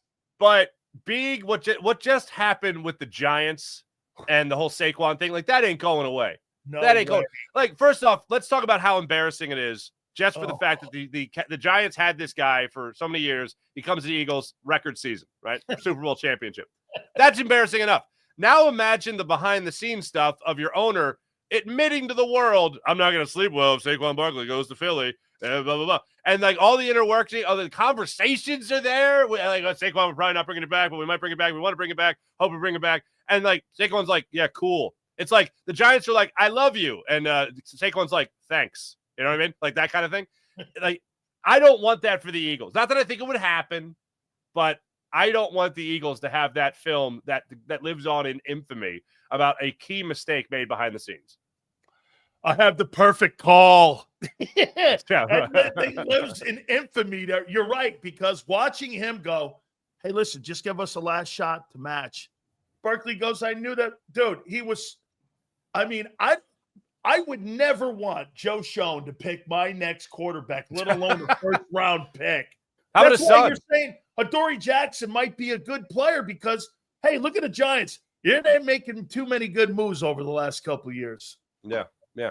The James Bradbury, when James Bradbury got here from the Giants originally, he was good. He was great, earned another year, and then everything went to hell. But that was like the very small sample size of it. Now you're looking at Saquon Barkley, who has done it more than I think anybody will. It'd be hard to top. But Azeez Ojulari next, Adoree Jackson next. You know what I mean? Who's going to make the Giants look dumber next after Saquon Barkley? How do you know Zach Bond's not the next James Bradbury? Oh man! Oh, why'd you got to do that, man? Why do you got to be like that? You know why? Because I trust in Fangio. I trust in Fangio, my friend. Mark, I appreciate you doing this, brother. You have a great one, man. Thank you so much for always finding time. I appreciate you, brother. My pleasure, brother. Talk to you soon. You got it. You bet, Mark Farzetta. Make sure you check him out too. By the way, he opens up our broadcast each and every single day, Monday through Friday, right here on JAKIB Sports. Make sure you hit the like button there. So wait a minute here. Jeffrey Scorsese Laurie has 4 Academy Awards and 2 Super Bowls. All right. That's pretty impressive. What's more impressive? 5 NBA championships and 1 Oscar for Kobe? Or 6 NBA titles for Jordan? 5 titles for Kobe and an Oscar.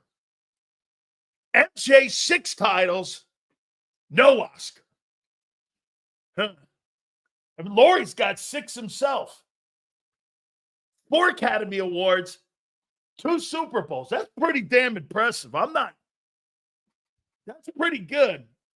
Let me see. Who's the most impressive guy? Jeffrey Laurie with the 4 Academy Award wins and 2 Super Bowls? Kobe, 5 NBA titles, 1 Oscar, or MJ? I got to do this, man. Kobe 1, Jeffrey Laurie 2, and I go MJ 3. I'm more impressed with Kobe, Laurie 2nd, and MJ 3rd. I like the fact you know why I like it? It's because it shows you're versatile as a human. You're not just an athlete, or you're not just an owner. I like versatility in life. I like something that sets you apart, man. That shit sets you apart. That's pretty good shit, man. Jeffrey Laurie's got to be thinking about going on Hard Knocks. I don't know how you're not. Phil Jackson, most definitely. Yeah, but here's the deal. Phil Jackson had to go to a place, Jeff, that he never built. He couldn't do shit with the Knicks. He stunk. Carmelo Anthony lasted longer than him. Phil Jackson as a basketball man stinks. Phil Jackson as a coach and a ready-made team, sensational. He didn't build shit. Let's not forget, man, Jerry Krause and Jerry Reinsdorf built the Bulls. What did he do? Hey, Mike, turn and shoot? What did he do when he was in L.A.? Mitch Kupchak and Jerry West built that team. What did he do? Hey, Shaq, Kobe, turn and shoot. What did he do in New York? Nothing. He didn't do anything in New York. He was a horrific.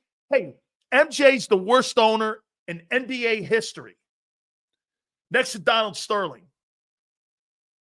What did MJ? How many times did MJ make the playoffs? The owner of the Hornets, the Charlotte Hornets. How many times did he make the playoffs? I don't remember. 2? Triangle offense. This guy thinks that Phil Jackson made the triangle offense. Tell this guy who made the triangle offense. Phil Jackson didn't make the triangle offense. And by the way, the triangle offense was built for the pivot man. He was built for the guy in the box, not the guy at the point. They just turned it around. Phil Jackson had nothing to do with the triangle offense. Tex Winter did. He was the guy that built it. That was his. Come on now. Bobby Clemens was the defensive guy who was on that staff too. Tex Winter was the dude that built the triangle. Phil had nothing to do with it. Hey, Mike, turn and shoot. Hey, look at this guy thinking that Bill invented the triangle. Phil had nothing to do with it. Yeah. Phil's a great coach. Hey, Phil is good at this. You know the dude that sits at the circus and he sits and he's like balancing like the Dennis Rodmans, the Kobe Bryants, the Shaq O'Neals. He's the guy that knows how to handle all the strings and shit, getting people to play. He's a master guy at that. When it comes to building talent, he didn't know his ass from a hole in the wall. He didn't bring in Tony Kukoc. He didn't bring in Horace Grant. He didn't bring in Scottie Pippen. That was Jerry Krause brought that shit in. He built those teams. Phil was a G League coach in Iowa somewhere. NBA, Chamberlain versus Russell. Chamberlain's a better player. Russell's more accomplished. Why? Here, that's like Josh Allen versus Jalen Hurts.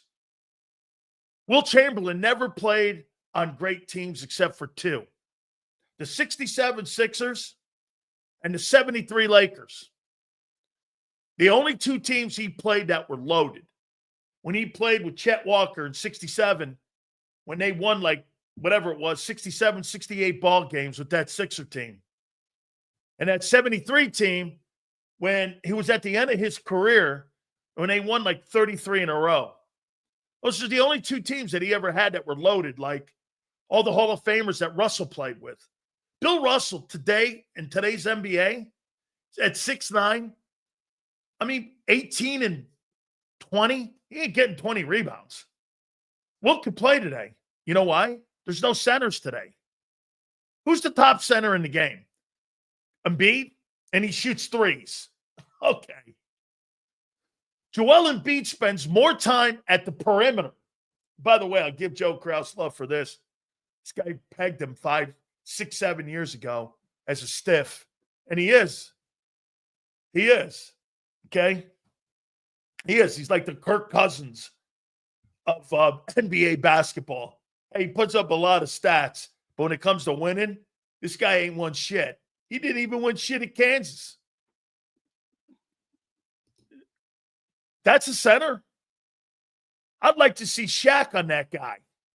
Shaq would not. David Robinson, what do you think Olajuwon would do to that guy? Hakeem would crush him. Hakeem was a 3-time Defensive Player of the Year, averaged 26 a night in 15. Shaq went for 26 and 15. Come on, man. He would break this guy over his knee. Dude, Patrick Ewing would school this guy. League was bigger then. There's no centers in the game. Yeah, shooting threes. Centers never shot threes. Here, I'll make one last point here to you. Let me throw this at you here. What do you think was a more dominating play? The sky hook of Jabbar or Jordan from 15? Who had a better field goal percentage? It was Kareem. By the way, Jordan never won more titles than Kareem. And Kareem won at two different places. One in Milwaukee and one in Los Angeles. Now, he didn't win until he got Magic. And he didn't win in Milwaukee until they got Oscar Robertson. But the skyhook's the most undefendable play there is. Okay? Most undefensible play. See you, Shady. I'm going to get back in this hour here to talking about the edge guys. We're going to do that. Dan Morgan, president of Morgan & Morgan, will join us at 5:30. I'm going to look, you guys asked me to look at the edge rushers, and I'm going to look into those that the Eagles could take a look at. College sports is going to change, in my opinion, forever. Also, we're going to take a look a little bit more at the young defense. Do me a favor, please hit the like button. Guys, I'll say this again to you. Our great friends at Morgan & Morgan, we're so proud to have them part of the program here. With over $26 billion recovered for people across the country. Now they're in California. Families who lost everything because of those fires. Morgan & Morgan are going into California now, and they're making sure that they're getting restitution for people who lost their insurance because the rates were canceled because of what the state did. And John's going in there with Morgan & Morgan, and they are getting restitution for those folks. How about the family, like I said, in Pennsylvania here, with being offered $650K? They got nearly $27 million in recovery because the insurance company came in and offered them a low ball number of $650K. A family down in Florida, $350,000. No way. Morgan & Morgan went in and got $12.5 million for that family. Altamont, John Morgan, the kids have built this franchise up to being the #1 injury law firm in America. If you're ever injured, please do me a favor. Go to forthepeople.com/big sales, or you could pound law 529. That's forthepeople.com/big sales or pound law 529, and do me a favor. You tell them Big Sales sent you. This is Eric. When he got injured in a car accident, he called Morgan & Morgan. He not only gets a lawyer, he gets trial lawyers like Sam and Jessica who are in it to win it. He gets his own investigators with briefcases, leather ones. And if you ever have questions, our customer service folks keep things rolling. Injured? We're your army. Morgan & Morgan, America's largest injury law firm. Your financial future is on the line. Are you ready for what's next? At Leone & Company Wealth Management, we help young professionals, business owners, and pre-retirees navigate the complexities of building and protecting wealth. For young professionals, we'll help you grow your wealth, plan for your future, and make the most of your hard-earned dollars. For business owners, we provide strategies to protect your company, manage risks, and create a lasting legacy for both your business and personal wealth. For pre-retirees, we'll design a plan to secure your retirement, ensuring you can live comfortably and confidently in your next chapter. Whether you're just starting out, managing a thriving business, or preparing for retirement, we're here to help you take control of your financial future. The first consultation is on us. Get the advice you need without the cost. Let's make your financial vision a reality. Take the next step. Scan the QR code to schedule your free consultation today. And of course, go Birds.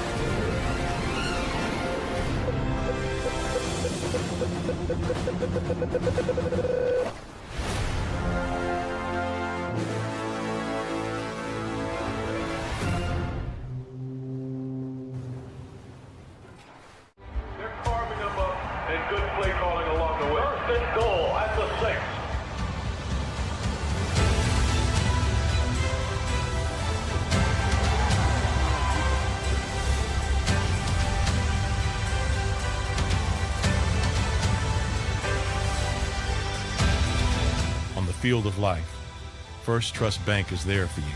Champions on 3. 1, 2, 3. Because Philadelphia dreams deserve a Philadelphia bank. In our hometown, we all look out for each other. We step up to keep our communities going strong. And at Independence Blue Cross, we're here to keep you going strong as the #1 health insurer in the region.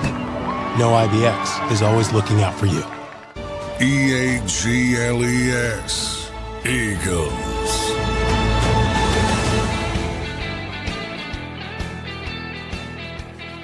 Big Sales National Football Show. Please hit the like button. Guys have been great. 15 days out from the NFL draft. We're going to get finally to the edge rushers. I will say this about Shedeur Sanders, who's visiting. The Pittsburgh Steelers today, that'd be a great situation for him. To go to Pittsburgh, it'd be like Ben Roethlisberger. Of all the places he could land, that would be a place that I think would be conducive to giving him the best chance of success. If he goes to New York or Cleveland, name me a quarterback outside of Eli Manning and name me a quarterback outside of Baker Mayfield that has succeeded in those shitholes known as the Death Star of quarterbacks that get drafted out of the draft. If you want to die on the vine as a quarterback, you go to the Jets, you go to the Browns, okay? I mean, you go to places like that and New York. You die on the vine there. In some aspects, you could say Chicago too. Those places do not produce. Name me a quarterback in Chicago that's been good in the last 25 years. Name me one. One quarterback who's been good in 25 years in Chicago. Rex Grossman? Like who? Name me a quarterback in New York with the Jets that has been good in the last 20 years. Who? Mark Sanchez? Give me another guy, like I said, in Chicago or Cleveland. Who? Baker Mayfield? I mean, you go there to die when you're a prospect. You don't go there to thrive. That's not a place that develops quarterbacks. So again, Shedeur Sanders going with Mike Tomlin. Plus you would have DK Metcalf and you'd have George Pickens. They need a running back, in my opinion. But again, okay, you know, I don't know, man. That to me, those are places you die. All right. We're going to get to the edge rushers. Also, teams in the NFC East, what their needs are. We're going to do that here in a second. You know, we before Farzy, we were starting to do it, and we're going to do it now here in a second here. I think we're all assuming if the Eagles pick at number 32, I think they're trading out and down, not up. What are you trading up for? What in this draft is making Howie go, get this, is there anybody in this draft that's making Howie Roseman go, wow, how many wild players are in there? There's two. You know, I'll tell you this. I like that tight end from Penn State. Okay? I like that. I like that kid. Jay Cutler was good. He stunk. Jay Cutler. That's your go-to as a good quarterback? Jay Cutler. Okay. Sure. Hey, if that's your go-to, right here, Pat in Chicago, telling me who the good quarterbacks were, I think that's all that needs to be said. I mean, there's a couple good-looking guys. Abdul Carter is not dropping to where Howie can get him. And I agree with this guy here. Malachi Starks, I would grab him, but they're not going to take a safety in the first round. I don't think. I think Malachi Starks is one of the 5 sandbox guys that I have. I do. I think he is. You can always count on Dick Train to come out with shitty takes. LeBron James is the GOAT, most points ever. Longevity. He thinks that's what makes him the best player on the planet. And LeBron James did nothing for the sport. Drove it into the ground. No one watches it. Ratings are at an all-time low. What exactly did he do again? I must have missed that. What exactly did LaFraud do? Okay? The most points. That's what he says makes him the best player. Okay. So the guy with the most passing yards in Eagle history is Donovan McNabb. So according to A-Track, Donovan McNabb's the greatest quarterback in the history of the Philadelphia Eagles because he's got the most passing yards. I mean, the guy who has the most stats is the best player. So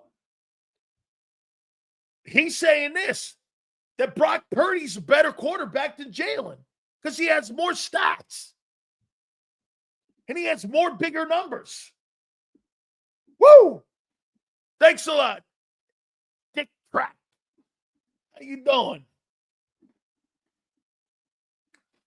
What a horrible take. But then again, you can always count on him taking L's. You know, a lot of people take W's when it comes to their takes. This guy takes massive L's. Hey, way to go. Hey, Sue. This guy right here, man, he feeds the lion, doesn't he? Holy cow. Remember something. That dude's an otter. He ain't a lion. Dick Track's an otter. All right. Let's get to, well, LeBron has the most points, and yet he's 4-6 in the postseason. He's under 500 in the postseason. He's 4-6. He's lost 6 finals, and he's won 4, but he's the GOAT. Oh, okay. Got a losing record in the postseason. Why not? You know that LeBron has a losing record in the postseason? He's got 4 titles. He's 4-6. How you doing? 4-6, and he's the GOAT. Versus a guy who's 6-0. Okay? LeBron, the GOAT. And a losing record in postseason play. Dude, that's right. I'll take this right here. I'm with you. Jordan, Kobe, and LeBron. Yeah. I'll say it. I'll put Kobe ahead of LeBron. Who would you rather have in a basketball game? Hey, let me ask you this. If you had 48 minutes of a game and you had LeBron on the court, and you had Kobe on the court, and you had to win a game, who are you taking? I'm not even going to throw MJ. The winner gets MJ. Who would you take? If you had to play a 48-minute game and you put Kobe on the team, everything being equal, Kobe or LeBron, who do you have? Shit, I don't even think it's a debate. I'm taking Bryant. I'm taking Kobe. Damn right, man. I'm taking Upper Marion's very own Kobe Mamba Bryant. That ain't a question. You know what LeBron would do? He'd pass it with seconds left. Kobe taking that bitch to the hole. Kobe's taking that thing. Hey, man, you thought Dr. J was reincarnated. Kobe ain't passing shit. Hey, Kobe, there's other dudes on the team. That's like one of Jordan's famous lines. You ready? Hey, Tex Winter said this walking off a court once to Jordan. You know, there's no I in team. You know what Jordan said? Yeah, but there's me in team. But there's me. There's an M and an E in team. And Jordan goes, hey, I got to score 21. I'm going to score 21. If I got to score 41, I'm scoring 41. We're winning that game. I don't care. Okay? Dude, I'm putting Jelly Bean on that floor versus LeBron. Shit, man. You think LeBron's better than Magic? Magic Johnson. I told you last week what Johnson did. My boy Joe Krause would get a load of this. First 5 years. From the time he was in high school, he won 2 state championships in Michigan. He won a national title at Michigan State. Then he beat the Sixers in 6 games when he went 45, 14, and 7 as a 20-year-old. Name me another guy in the history of that sport that's ever done that. 2 titles in college or high school, a college national championship against Larry Bird, and he beat the Sixers when he was 20. I mean, I don't know about you. That's getting it done. By the time he was 20, he had a national title, an NBA championship, a finals MVP, a NCAA finals MVP, and 2 championships in high school. I don't know. Everywhere that guy went, he won. You know what you got with LeBron? Maverick Carter. How you doing? All right. It's all good. Don't worry about it, Dick Track. They're not that awful, man. It's all right. Yeah, did too, man. I love Magic Johnson. And by the way, Magic owns the Commanders and he owns the Dodgers. I don't know about you. How come everything that guy touches turns to success? It doesn't matter what it is. He could be an owner, a player. It doesn't matter what Magic does. He wins at every single thing he does. Everything he does. Magic Johnson. And he beat AIDS. Dude, probably his greatest achievement. And he was a spokesman for it. Good for him, man. I'm a Magic fan. I love Magic Johnson. Dude, Iverson's one of my favorite people on the planet because he was a generational guy. Him and Kobe going after one another, that's when the NBA was dope. Says, you think Iverson could beat LeBron? Yeah, I do. You think LeBron could stop that crossover? Never happened. Never happened. Jordan couldn't stop it. Jordan couldn't stop Iverson's crossover. And you think he's going to stop that? Okay? Call Magic for a reason. Dude, he was a great player, man. Dude, not even MJ could stop the Iverson crossover. All right. So let's get to the potential guys. How many people in here believe that the Eagles are going to pick an edge rusher at 32 if they don't move up or down? How many people think at 32 they take an edge rusher? I'm a fan of Christian McGrady. I still go LeBron over him. Grady was a great scorer. He's a tremendous scorer. I thought he was a better scorer in Toronto, but he's a good player.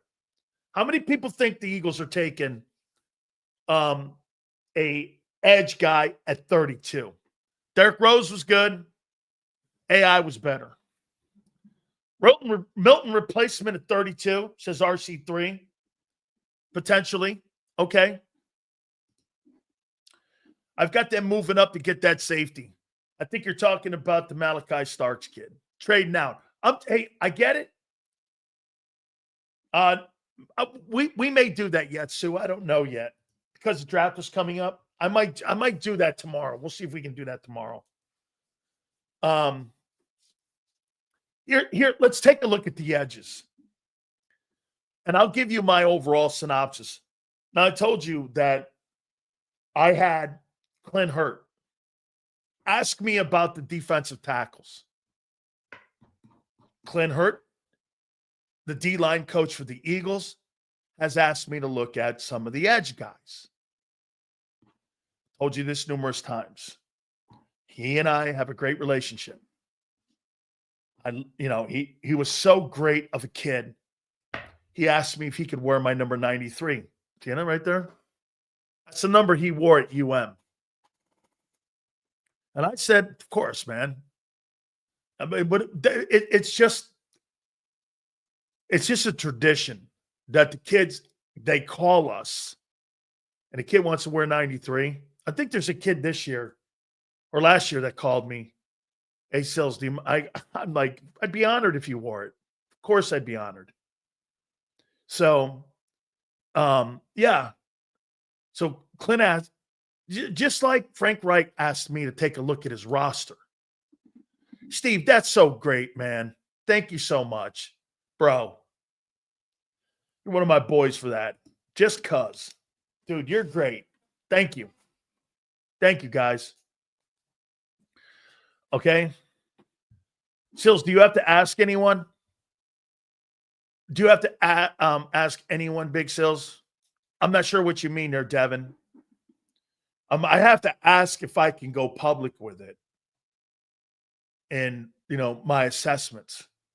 I can't tell you who I would suggest the Eagles select. Okay, because that is something that's a conversation between me and him. And by the way, I told you this. I showed you the jersey. It was really cool? Vic Fangio had a lot to do with this jersey. I'm not sure Joe Krause has even seen this. Here, let me show you guys this. Oh, I showed you some of you guys this. Vic Fangio gave me a scholarship to Milford Academy. I don't know why. They don't have 93. He said the 93 was stolen. Vic called the place and goes, yeah, I gave Sileo a scholarship. He was going to come play at Milford Academy before he went to Maryland. And you have about 3 guys on your Eagle team right now that were Milford Academy guys. And I was ready to go. Vic Fangio recruited me. It was his first job. Vic knows who I am. Frank Reich, you heard him on the program. I'd like to get your assessment, Sills, of what you see with today's defenses. And I told you that I think the game's played more space, what have you. Put that on? I don't think so, Bruce.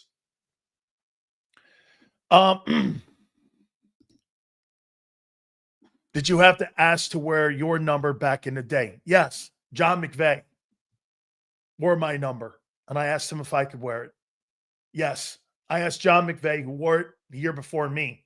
And the reason why I picked number 93 is because 93 was worn by Leroy Selman at Oklahoma. And Leroy Selman, as you can see over here, was an idol of mine when I was a young kid growing up. And I wanted to wear 93 in college. And so I wore 93 because of Leroy Selman. And I wanted to wear that number. So I picked 93 because of Leroy. As you could tell, he picked 63 for the pros. Back then, you couldn't have 93. And it's 93, obviously, the 6 upside down. He wore 93 in college at Oklahoma. And then Leroy and I became very close friends. Okay? So I get asked, no, you Sills, you also play the big boy era. Oh, yeah. That's for sure, man. Thank you very much. Yeah, no, it's good, man. Today, it absolutely is. Of course, I asked, by the way, to wear that 93. Anyway, so Clint goes like this to me. He goes, what do you think of the edge rushers? I go, outside of Abdul Carter, everybody's got some question marks. Okay, get this. Really. He couldn't stop the run. And his defense couldn't stop the run. We were number 1 in the country. Every year I played at Miami. We had the number 1 defense in the country.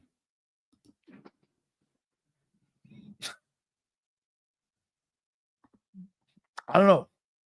I got rings that say that. I played on the number 1 defense in the United States 2 years in a row. How you doing? How you doing? They know who I am, Junior. Your D-line coach asked me about who I like. So let's do it. In honor of Dick Train and his 6 L's that he's taken today. Let's start this puppy off. Let's start with Michael Williams, Georgia. Here's what I said about this kid. And I do think that you're going to get an edge rusher picked down there at this spot. So here's what I said about this guy. And I wrote a small report on these. He's 6'5", he's 265. I'm reading right off an email that I sent Clint. He's 20 years old. 14 sacks in 40 games. Jesus. 9 TF tackles for losses in 24. Okay. He's good against the run. That I like because that was instrumental a year ago in the Eagles' success is that they weren't great with an elite pass rusher. But what they were great at was creating pressure with their front 4. But the number 1 thing they did is that they stopped the run. Okay? They stopped the run. This kid's a good run blocker. Here's why I don't like him, and here's why I told. This is the kid, Michael Williams from Georgia. His first step's slow, man. What did I tell you yesterday? If you don't have a fast first step and you can't get engaged in that offensive tackle or offensive guard, and you can't get off the ball, I'm out on you. Okay? I am out on you.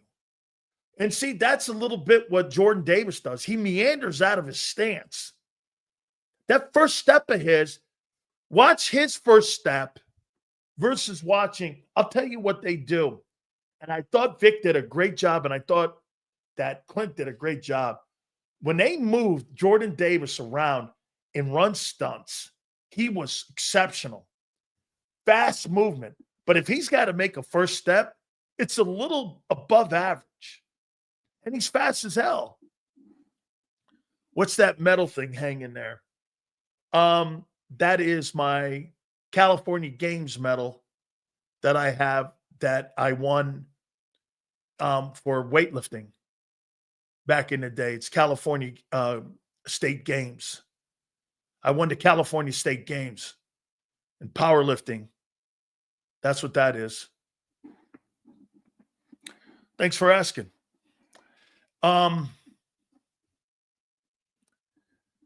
So his first step, I don't think it's exceptional. Okay, I don't think it's exceptional when you're talking about this kid here. I know he's going to go in the first round, but this is again what I'm talking about here. I think a lot of these guys are okay. He's a tough player. He looks like an NFL guy. But here, his pass rush numbers, 15 hurries and 6 hits. I don't think if you're not productive, you're Jordan Davis. Seals, can a bad step be improved? Great question. You know how I improved it? You have to improve your quick twitch. Here's how I did it. My aunt knows, she watches the show. My uncle built me a gymnasium in my grandpa's basement. And one of the equipment items was a calf machine. I must have did 1,000 calf raises every day. 1,000 calf raises every single day. And what did it do? It improved my quickness and jump rope. And I jumped rope for hours every day. Jumping rope. If it was good for Ali's feet, it had to be good for me. So I jump rope, calf raises, quick starts, all that. I worked on that my entire life. Nobody, and I did box jumps, and I did plyometrics. I did all that shit before anybody was really doing it. I would do dips with weights to improve my engagement. So I did a lot of things. Okay? A lot of things. Dude, there was a time that I was in such great shape. I was 285 and had 9% body fat. Now I look at a tic-tac, I gain weight. Okay? I mean, I couldn't keep weight on. My wife used to give me milkshakes all the time. I couldn't keep weight on. Sometimes if I didn't eat right, I'd get down to 278. 278 in the NFL is not going to cut it. Oh, even though I was a 600-pound bench presser, you got to have meat on your bones, dude, because of the war of attrition you got to fight through. I don't think this guy, again, pass rush moves are a work. I mean, I don't think he has a lot of moves, but he's 20, 6'5", like this. When you see Mikael Williams from Georgia standing in front of you, you know what you see when you see him? You see a football body.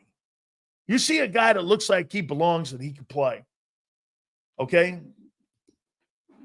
Seals, how did you up your bench? Close grips, flat bench dumbbell presses, push-ups, dips. The greatest thing to improve your bench press is dips. Get a weighted belt, get in a dip, do a ton of dips, do 50 dips. I used to do 50 dips with a 35-pound dumbbell wrapped around my waist, and I would do 50 of them. And I would do that I would probably do that twice a week. That increased my bench press. That's how you can increase your upper body strength. Lower body strength. It's got to be a lot of squats, box jumps. More today, you got to do more of the plyometric stuff. 35 pound, not 45. Sorry, 35. I would do a 35 pounder. My friend Kevin Fagan used to do the 45s. Kevin actually had a better bench than me. He did 560 at Miami. I did 540 at Miami. Yeah. We still hold the records, both of us. Okay. Yeah. I'm sorry. Gotcha. James Pierce. Since you guys want to talk about James Pierce. I wonder how you guys are going to take this about James Pierce. I love this kid. I do. I love this kid. 6'5", 243, 21 years old, 19 sacks, 39 games. Exceptional. 7.5 sacks, 13 TFLs, 24. Exceptional. 43 hurries. Remember what I told you about Walter Nolan? Walter Nolan had 23 hurries from the tackle position. This guy's a good player. This guy, when you watch his first step off the line of scrimmage, this guy's like a lightning bolt. Bam. Shot out of a cannon. Bam. Okay? Okay? That's good to know. I didn't know that. Okay? It's good to know. I haven't talked to some coaches I got to talk to at Ohio State. But this kid Pierce, man, he's light. Get this. And he's lightning quick after the first step and his bend. Like, I'll tell you, Chris Spielman and I, we have a drill. Fastest drill that you can ever give a guy who's an edge rusher. Get a hula hoop. Okay? Get a hula hoop. Okay? Put that guy right next to the hula hoop. See how he goes around it in his bend. And you'll get a sense of what kind of bend he has. Give him the hula hoop test. Does he bend his hips? Some guys are too tight. They stay up straight. You're going to get blocked like that. This is what Nolan Smith does very well.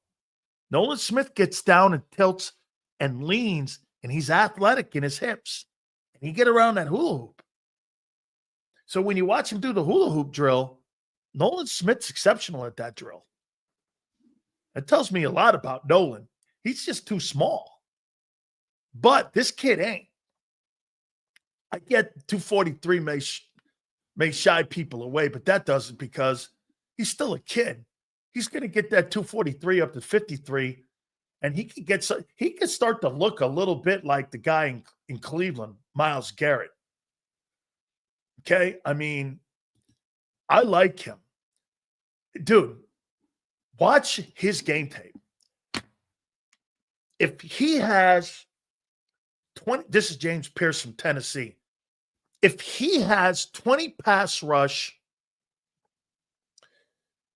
attempts in a game, say he has 20, he's going to win about 15 of them. This guy never or hardly gets beat on pass rush. He has a really big-time win rate. And his tape is exceptional. And I'll tell you something else, too. You can improve him a little more in his pass rush game.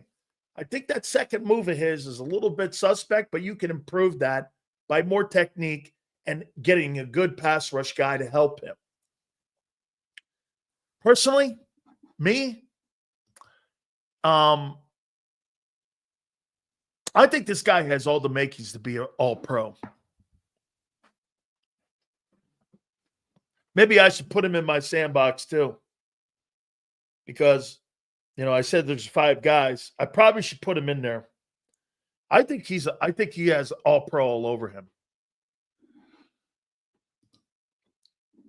A smaller version of Javon Curse. Curse was a bigger dude. Kid out of Florida. Okay. I think he played in Philly. But Kurtz's best years were in Tennessee. I don't buy any of that. Character concerns. You're going to start throwing character concerns out 15 days before the draft? That's the first I've heard of that. No, thank you. I have no believing in any of that. Those agents talking. Okay, I don't believe any of that. And do your due diligence. I'm not listening to anybody talk about that until I hear that from the mouth of a D-line coach that's in there, and I know the head coach very well. Okay, very good. I'm awake for you. All right, good. I think this, to me, I really like this kid. I'm going to leave it there. Do I think he'll be there at 32? I do. God forbid he gets in to the top of the second round. What a steal that would be. Let me tell you something. Eagles land him. You're going to win the draft. You'll win the draft. I don't care what you say. Well, Travis Hunter went. Sure. Getting a guy like that at 32, that guy's a top 10 guy. Top 10 guy. He gets down there. I mean, if you see that guy in the 15s and 20s, there's no reason for this. His competition was excellent. Playing in the Southeastern Conference. Yeah, I told Clint, I'm a huge fan of this guy. I've liked him for 2 years. I've been telling you guys about James Pierce for 2 years. Kid from Tennessee. He's a really good-looking player. His tape is exceptional. His first step, he shot out of a cannon, like I said. He's got great success rate, pass rush numbers, and I don't think he really knows what the hell he's doing. But I think that kid's good.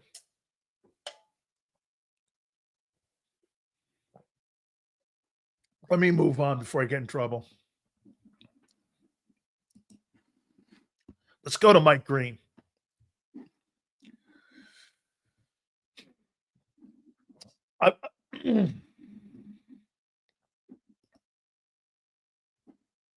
Correct. Do your homework. That's right, Denny. Okay. Do your homework. Hit the like button, guys. Mike Green, 6'4", 215. It's kind of light in the britches. I already got a guy out there light in the britches. I don't need another guy that needs a cement block to put in his pants to weigh him down out there at 215. I mean, that's a little small. 22 and a half sacks in 32 games. Okay? 17 sacks, 23 TFLs, 2024, 32 hurries, 10 hits in 2024. Okay. He was at Virginia. And then he transferred. I mean, the competition, who'd he play? Let's take a look at that.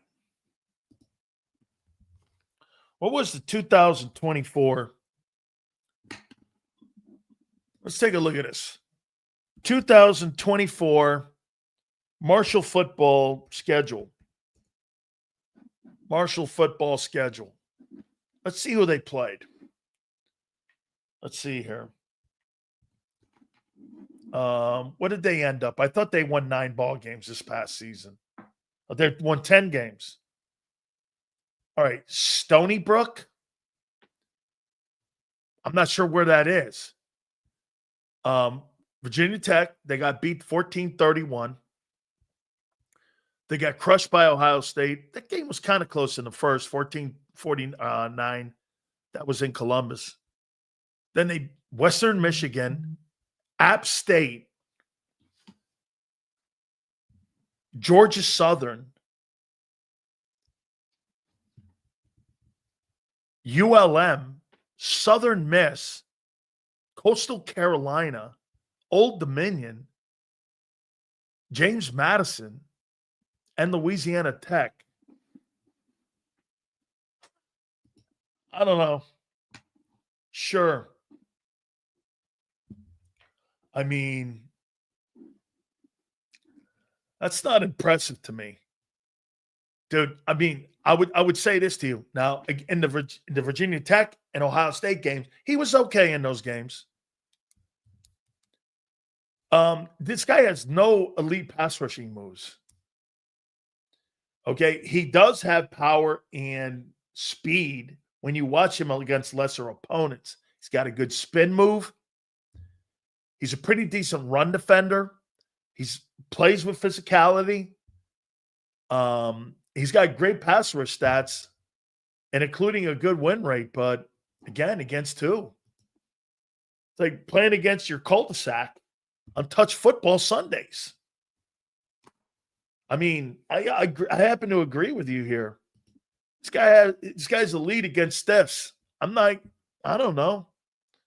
Like when I look at James Pierce and I look at this guy, I don't see Mike Green as a better prospect. I see people having Mike Green as the second best edge. And I'm like, the production is against lesser people. That's like the kid Jinty, the running back from Boise State. Who'd he play? Shit, he got into the playoffs against Penn State, I think it was. Penn State smoked him.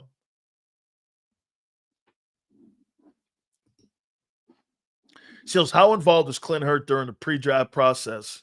Or is it all the scouts' input? No, this is how it goes from what I'm told. Okay, so I'm just going to echo it.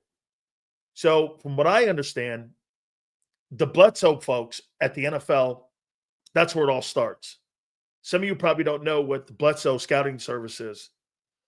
The Bledsoe Scouting Service, I'm shocked John McMullen hasn't brought it up. But the Bledsoe, B-L-E-S-T-O, the Bledsoe Scouting Service, they start at the beginning of the year. Like right now, Bledsoe's talking about the 26th draft. They're already looking at kids at pro days.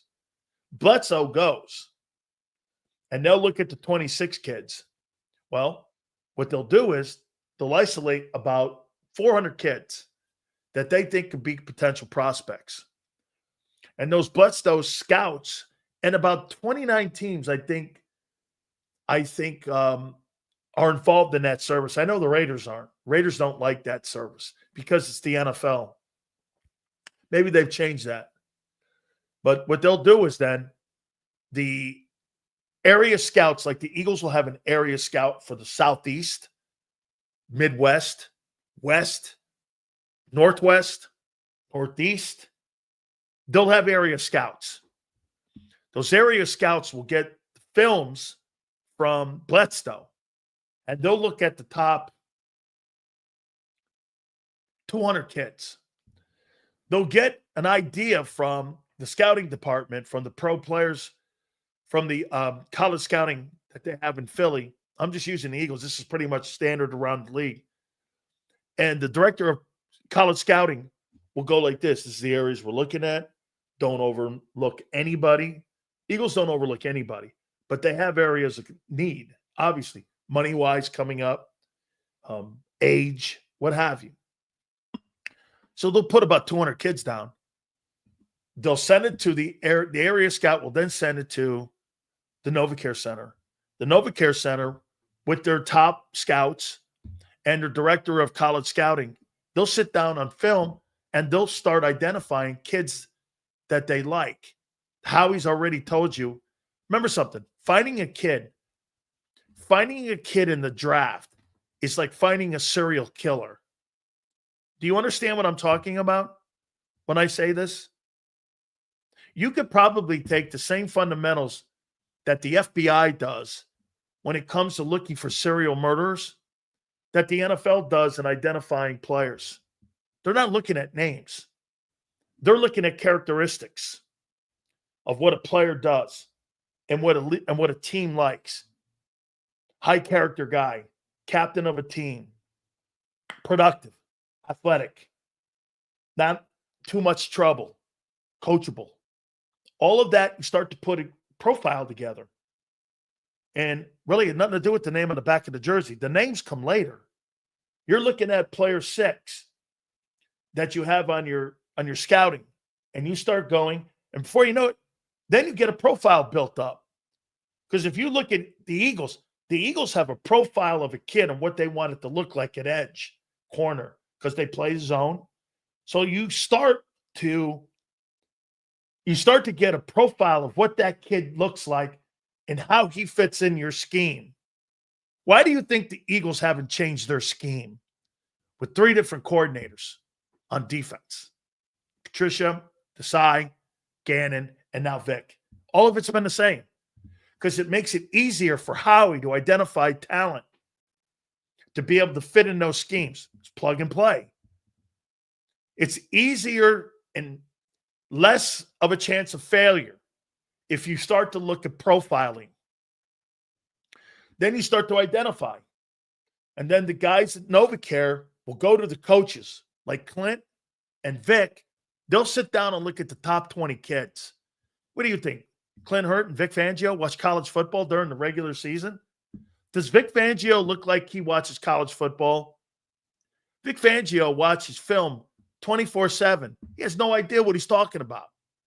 They come to him and show him, here are guys we've identified, who you like in free agency, and then who you like in the draft. That's why Vic has a characteristic himself. Okay? Think about it. What's the number one thing that he says to you about identifying a potential linebacker to play in the NFL? Is he good on special teams? Okay? And is he an athlete? Vic told you, if he's good on special teams, the chances of him being a productive linebacker are going to be high. That's how he looks at a guy like Zach Bond. What was Zach Bond in New Orleans? Does anybody know? Does anybody know what Zach Bond did in New Orleans before he became a Philadelphia linebacker? You guys know? What was his role as New Orleans Saint? He was a special teams guy. That's right, Kyle. He was a special teams guy. That's why Vic liked him. That's right. Senor, special team, punt team, kickoff. At one time or another, Senor, he was all of that. Vic identifies guys off of special teams to be potential linebackers. Yeah. And he says that's where he gets more of his success rate. So then what a guy like Clint will do is he'll look at a guy and he'll start to look at characteristics like he likes to play. Does he play under his pads? Does he play low? Is he got good feet? First step? Does he have a great engine? Is he coachable? Can he play a 3 technique? How versatile is he? Are we going to play him over the nose? 3, 5, 7, wide 9. And then you go down the list of linebackers. Can he cover? Can he drop? Does he fill? Does he have false steps? Nakobe Dean had false steps because he was unsure of himself. Why? Well, he didn't have a lot of reps. You're going to take false steps. The one thing that Trotter does well, I told Bobby King this. The one thing that Trotter does well to cover his 4.8 40, he doesn't make false steps. Like Dean can make a false step. What I mean by this, they can influence block you. You'll make a false step, but he's got such great instincts and great athleticism. He get back into play because he's quick. Trotter doesn't have that. He's got great instincts, but Trotter, because he was schooled by his pop, he knows that guard goes away. He looks back. He knows that they're trying to run outside on him. So he's been schooled better, and he was coached well at Clemson. So he covers that speed. The only problem that Trotter has is when a linebacker has to cover a tight end and he's in the weak side of the field and he doesn't have an end on him and he gets free release, I think Trotter struggles in dropping in coverage. Okay? So these are all the things you have to do. Again, the name on the back of the jersey. When you first get the intel, I don't care what the kid's name is. You care on draft day more so what the kid's name is. And after Dom does his interview, and that's another point. After Clint will look at a D lineman, edge, D tackle, he'll put about 10 kids down. He'll send it back to the scouting department. The scouting department will add up with their analytics guys, and they'll look and they'll go, does it match? And if it doesn't match, Howie's analytics guy, they go, why? And their 10 may be different than their 10, but they're probably going to land on 3. And those 3 will be the guys because it'll be a collaboration. They always tell you that everything in that building is. Then Dom gets those names. Dom will go back to his high school coach. Competition in high school. Any trouble in high school. Any trouble in college. Talk to the parents. People who know the parents. And they'll do all their, what kind of kid is he? Then they'll interview him at the combines. That's how they look at, and that's how they isolate. That's a year, it's a year-long process. And how you find one guy. That's why drafting a kid at 32, it's not just looking up going, I'll take him. It's not how that works.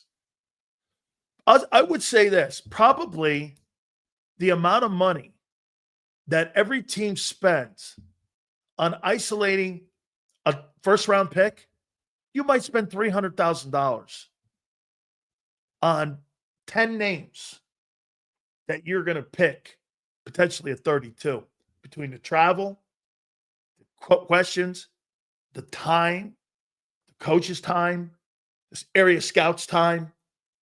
You might spend $300,000 just determining whether or not to take that kid or draft that kid. It's a big-time process. I've been part of that process as a player, and I've seen when Jimmy and Butch and Dave Wannstedt and all these guys, I've been in those rooms. I've watched how certain guys do this. Dude, that's right. Big Dom might even do that. Dude, I know guys who go back, and that's why some of the questions back in the day were so obnoxious. Like Jeff Ireland, former GM of the Dolphins, asking Des Bryant, how long's your mom been a whore or a prostitute it was? I mean, those questions supposedly are not to be asked any longer. And you know why he asked it? Why do you think he asked that question? How long's your mom been a prostitute? Des Bryant. He asked him that. Jeff Ireland. Why do you think he asked him that?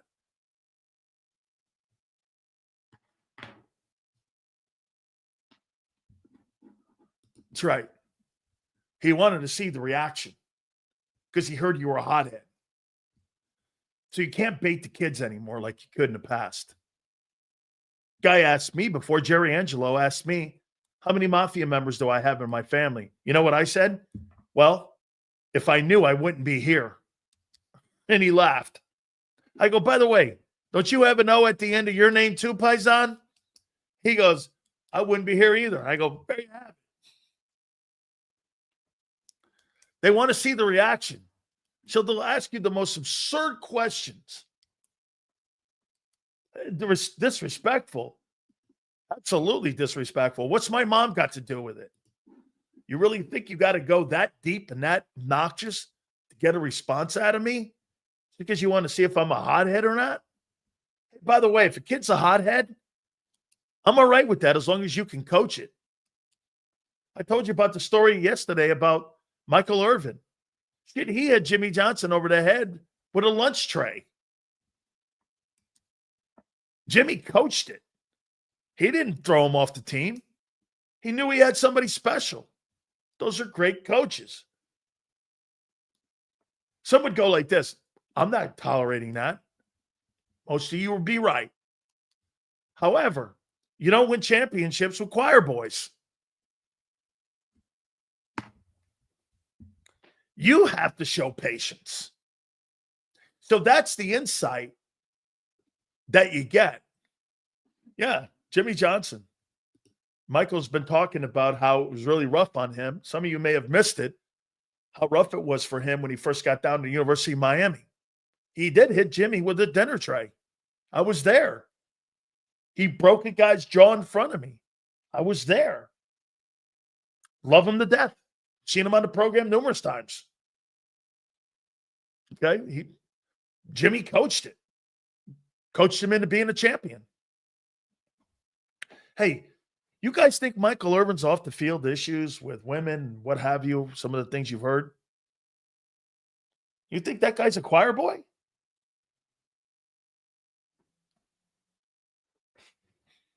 I mean, you think it's all about kissing cheerleaders and cashing paychecks. Some of these guys you wouldn't want to be in a dark alley with. You piss some of these guys off, the closest thing to homicidal guys, because they have such a propensity to want to succeed. They'll do anything. I mean, bro, I told you the story about Irvin. Michael Irvin used to have like a tone low watch around his neck. It said 4.5. You know what he said to me when he was 17 years old? I hit it 4.5. I'm going to Hall of Fame. He was right. Bad temper? Okay. I'd rather have to pull a guy off the ledge than push him to it. Those are guys I want on my team. I want people I have to pull off the ledge, not push them to it. The difference between greatness is 5%. What are you going to do? Are you going to not test that 5% of your life? Or are you? That 5% is the difference between greatness and being common. You can't tell people you got 1 foot in the ocean, 1 foot on the beach, and tell people you're all in.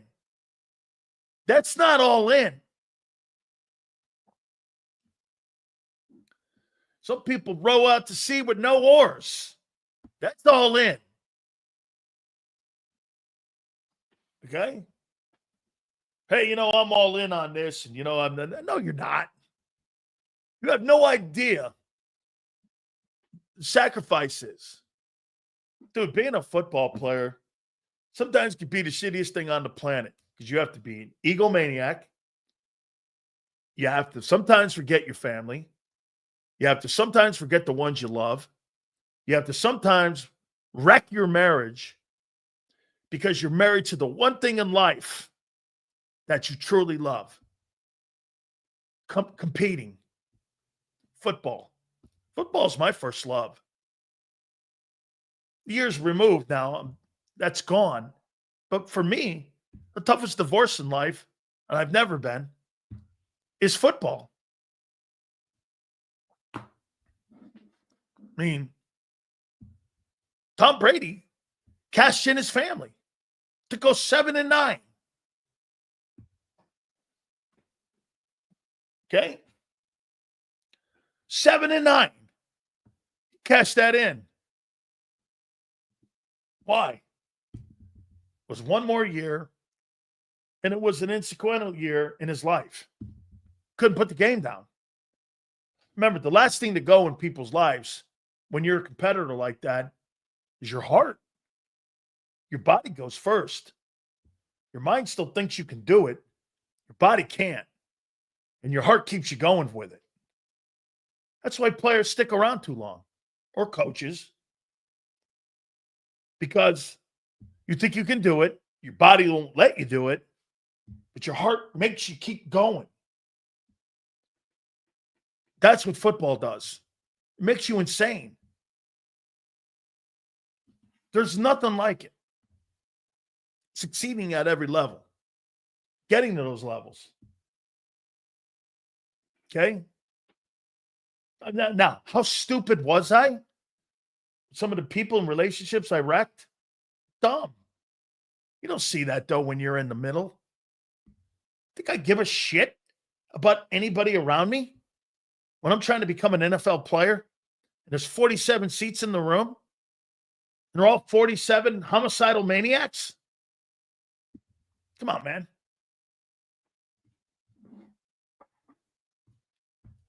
Kissing cheerleaders and cashing paychecks.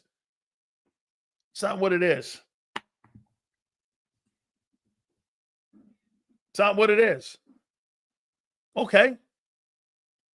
Absolutely. It's a way of life. It's not life. That's a way of life. Now, I told you I like the guy. Let me finish this up here. So Mike Green, after watching some more film on him, Pierce is the better guy. By the way, Dan Morgan, president of Morgan & Morgan, will join us at 5:30. Let's do Jalen Walker. He's next. The kid from Georgia. 6'1",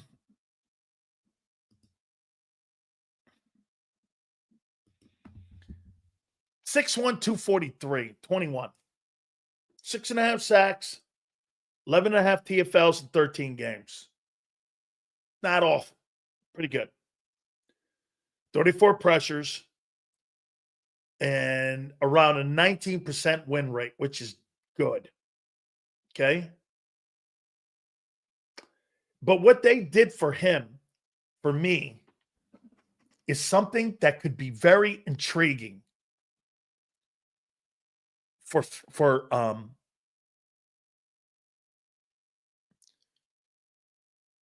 got to be careful here.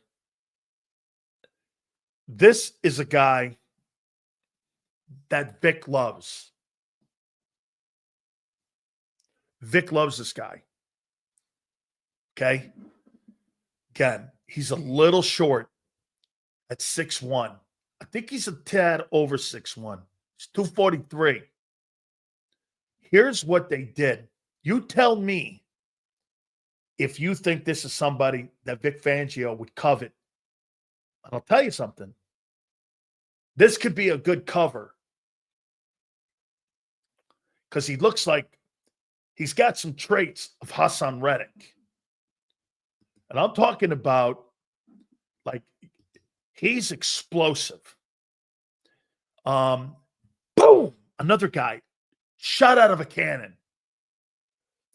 Now, here's the issue. He's not an elite guy at linebacker, strong side linebacker, edge, or DT. However, they played him at all those positions. They played him at DT.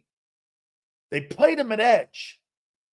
They played him at strong side linebacker, and they played him in the inside. See, to me, that's the versatility that Vic Fangio digs because he can move him around the defense. 5 front, 4 front, 3 front, put him out in the 7. Okay? The only thing, again, is that 6'1" and a tad over 6'1" is a little short. And I happen to agree with this guy here. I think this guy's going to go early. Like, I think this guy here, Jalen Walker, is probably going to go in the top 15 picks. Could go earlier.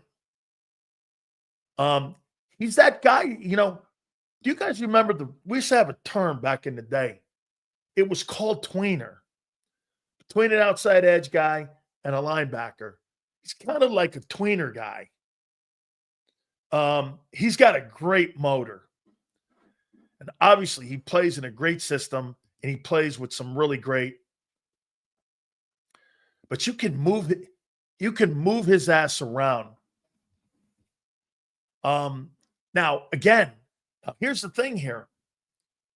If you left him at one spot, would he become elite?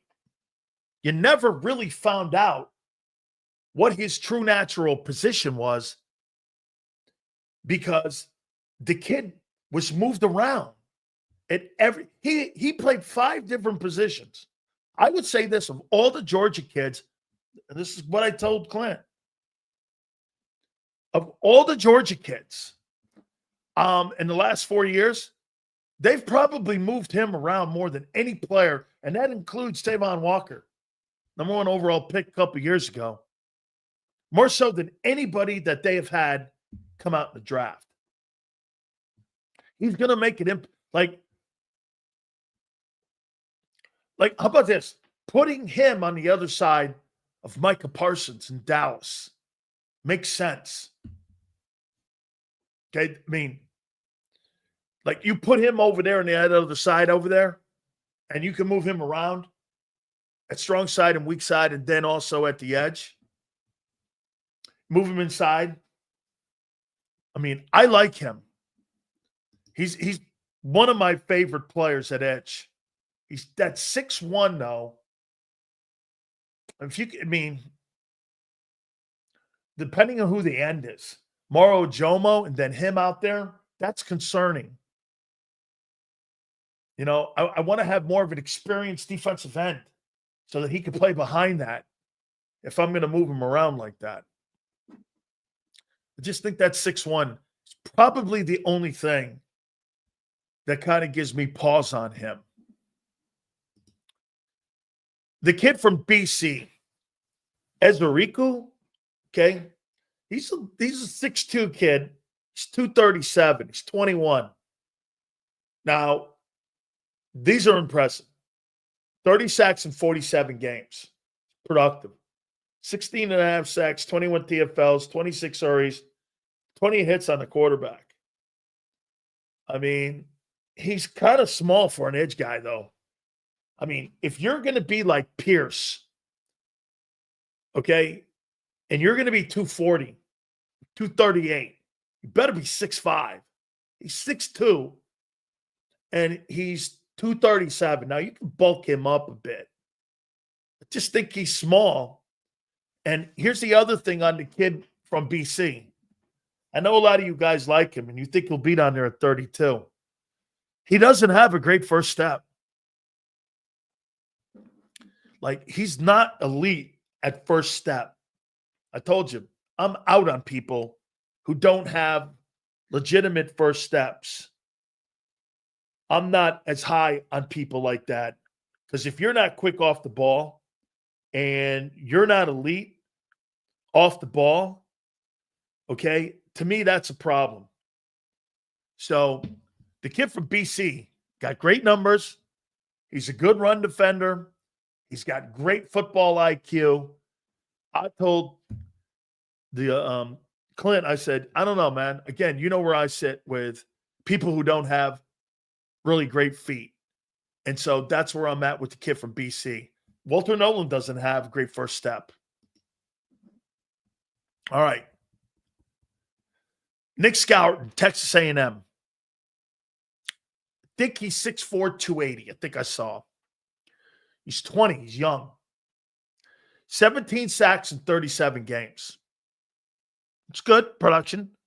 5 sacks last year, 14 TFLs, 28 hurries, 4 hits on the quarterback in 24. That kind of, to me, is a tail off a little bit. He's got decent pass rush moves. I watched him in a spin. I watched him in an arm over. I watched him in rip. And I watched him in bull rush. He's not exceptional. I think he's got skill sets. But me, it looked common. Okay? He looked common. He didn't have 17 sacks last year. That's not what that is. He didn't have 17 sacks last season. He had 17 sacks in 37 games. He's okay against the run. I saw him beat a few times. Not bad. He's kind of short in his arms, which means that I would have to play him more inside. 6'4", 280. Today's NFL, you're going against Landon Dickerson or a guy like a Mekhi Becton. Oof. You can't have short arms, man, on the outside because that will be a factor if you're going against Joe Mulata. He will pancake your ass. The one thing you don't want to do. Okay, I got you. I'm awake. Are you? Can't have short arms playing against Jordan Mailata. The guy's going to pancake your ass. So, yeah, the kid Donovan, 6'2" to 37. I don't think he has exceptional first step. I think he's slow off the ball. You guys can like him. Walter Nolan doesn't have a very good step. Now, here's one of my guys that I think you could get in the second round or potentially in the third round. I like Jack Sawyer. 6'4", 240. 22 years old. 23 sacks in 54 ball games. 9 sacks last year. Had a tremendous playoff for Ohio State. 9 TFLs, 38 hurries, 16 hits on the QB. He was solid all across the board. I like him. He's good against the run. Graded out well. He's got a really good first step. Not elite, but he's good. He's been coached excellent. He's got great technique, hand under, keeps his hands inside. Here's what I mean by keeping your hands inside. Okay? A lot of these guys will do this. It's called flopping. Well, what's the first thing happens? Offensive guard keeps his hands inside. You're blocked. So it's called flop. They'll get out of line of scrimmage. This is what Jordan does a little. Flops his arms. Offensive lineman in front of him, engage. You're blocked. Okay? So when you get off the line of scrimmage, you got to be more inside that, and you got to be a hand fighter. That's what Aaron Donald did great. You ever notice him slapping? Here, I'll give you a drill. We used to have a karate guy with the Cowboys and also with the Bucks doing hands. Guy would shoot his hands. You're slapping hands down. Can't get them hands on you, man. What's the worst thing you can ever have happen if you're a defensive guy? Can't have it. Hold on. No way. Keep them off me. Boom, boom, boom, boom, boom. Slap down, slap off, go up. Boom, cross thing. Cross hand, slap, spin. Carter does this. That's right. What does Carter do? Carter keeps the hands off him. Slapping. Boom, boom, boom. You could tell he's coached well. Anybody that does, Aaron Donald, when you see Jordan come off the line, he doesn't do that. He comes off the line and engages like a nose. It's like a fire hydrant. Okay? Just the techniques, getting the hands. That's right, senor. Senor, I got to tell you a story here before we move on here. Don't forget, Dan Morgan's going to join us. We had this Japanese guy when we were with the Cowboys. I can't remember his name. That Bob Young, the strength and conditioning coach, is legendary. Had him come in. He must have been 155 pounds. I swear to you. Danny Noonan, me, Randy White, Ed Jones, Crawford Kerr, Nate, and Mark Tuney. So they put him in front of me. And I had a pad in my hand. And this guy jumps up, kicks me, knocks me on my ass. I was 285 pounds. Did it to Randy White. Did it to Ed. Boom. My wife has seen it. This guy was insane. 154 pounds. Punch you in the chest with a hard punch, knocked you right down. It was all leverage. And this guy was teaching us, gave us drills and how to keep hands on. It was insane. And the good guys have great hands. Dude, having a great first step and having great hands when you're a defensive tackle, essential. Okay? Okay. So this kid, Sawyer's well coached. Wins pass rushing. He's got power. Now, here's the thing, too. It's not a great set of skills Jack Sawyer has when it comes to, like, is he a savant and how you pass rush, get around the corner, do the hula hoop? You can teach that shit. Okay? You can teach that. I'm doing edge right now, bud. I did D tackles yesterday. I don't mind him. TJ Sanders from South Carolina. I like him.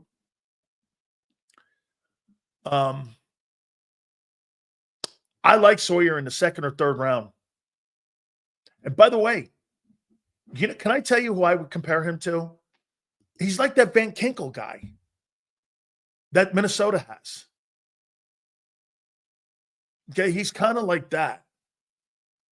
So if you like that Van Kinkel, he's kind of like that dude. Now, I don't have to give up a 1 for him. I could get him into 2 or 3. By the way, what else would Howie love about Jack Sawyer? Real quick, before we get I already told you about this guy. Why would Howie like Jack Sawyer?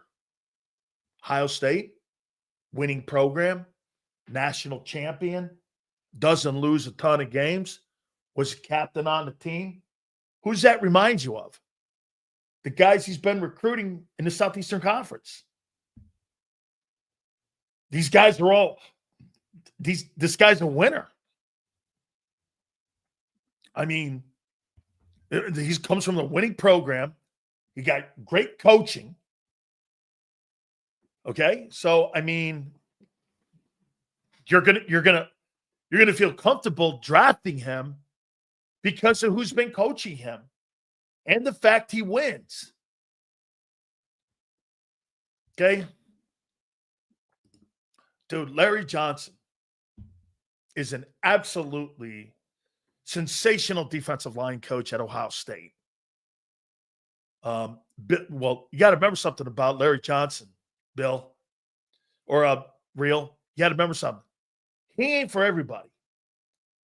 Okay? He's going to get in people's asses. He's one of them guys. He's a hard coach. He coaches you hard. He demands, and he's got a lot of talent.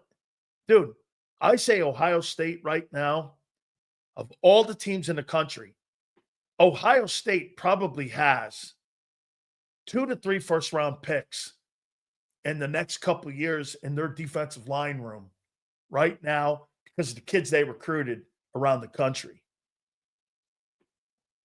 There's a lot of good-looking talent. A&M's got some good-looking talent. Dumbo Fisher did a nice job down there. I've already talked about him. So let's go down here to Hugh Robinson. Another kid. 6'4", 243. Another guy that from Alabama. 5.5 sacks in 25 games. 4 sacks in 9 games last year. Now, again, here's a guy you could get in later rounds. He played behind great edge rushers at Alabama, and it limited his snap count.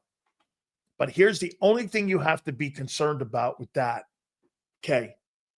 Is he a Bryce Huff version of the college version? Ohio State had 2 elite edge rushers this year. And he was limited. Okay. And he was limited in his reps, in his ability, in his opportunities. Okay. So, I mean, this guy he's kind of like a Jalix Hunt. 2024, he had an elbow injury. Played in only 9 games. 19% pass rush rate. Elite first step. Doesn't have a pass rush. You know, when you say this about a guy like Q Robinson, you have to have a plan. I'll give you a great insight here. You guys ever hear Deacon Jones? The reason I didn't do Abdul Carter, because he's not going to be down there for you. You guys know who Deacon Jones is? Well, before Deacon passed away, I got a chance because of my uncle, Robustelli. I got a chance to know Concrete, Bednarik, all these guys. All these guys were friends of mine. No, Rams. One of the greatest pass rushers of all time. He told me this years and years ago when I was in college. What's your plan? I go, what do you mean plan? You're not a pass rusher. How don't you have a plan? I go, well, I mean, what's your plan? You just line up and pass rush? What's the guy's tendencies? I'm sitting there with Deacon Jones going, tendencies? Does he have a false step? Does he have a weak left shoulder? Does he get beat on second moves? Can you beat him to an inside move, outside move, spin, power move? Can you shake him on his feet? I don't know what the fuck he was talking about. I had no idea what he was talking about. He goes, dude, you're ignorant to this. You have no idea. You're telling me you're a highly recruited kid, and you go into Miami, and you don't have a plan? No. He goes, all right. He sat me down. So did Buddy Ryan. Buddy Ryan showed us how to pass rush at Miami and why we became elite. I got a crash lesson from Deacon Jones and Buddy Ryan. You know what Buddy told me to do? That's what this kid doesn't have. This kid, Q Robinson from Bama. Buddy Ryan told me, find a guy, Mark Stebnowski, played at Pitt, played with the Cowboys. I crushed him. I watched a ton of film on him. Couldn't handle an inside quick move. If you shook him up a bit, quick feet, can't stop yours, you could power rush him. You're watching that. He said this to me. I want you, starting on Tuesday, once you get some idea who he is, practice your first 3 pass rush moves all week long. And then you tell me. I sent Buddy Ryan. I called Buddy Ryan on the phone after I got a sack in the South Carolina game. I couldn't believe it. My first game as a Cane, I had 2 sacks because of what Buddy told me. Practice your first 3 pass rush moves. Sure enough, I practiced them all week. My first pass rush move, I get the guy in an inside move and I stick the quarterback right on the ground right there in Bryce Stadium. Fucking put him right on his head. I was like, holy shit, he's right. My third pass rush move, I made a tackle for loss in the backfield because I got back there in time. Have a plan. Practice those plans. Have an idea what the guy can and can't do in front of you. This kid doesn't have an idea. I think it's got a lot to do with the lack of reps. Because that's what I think he's got some ability.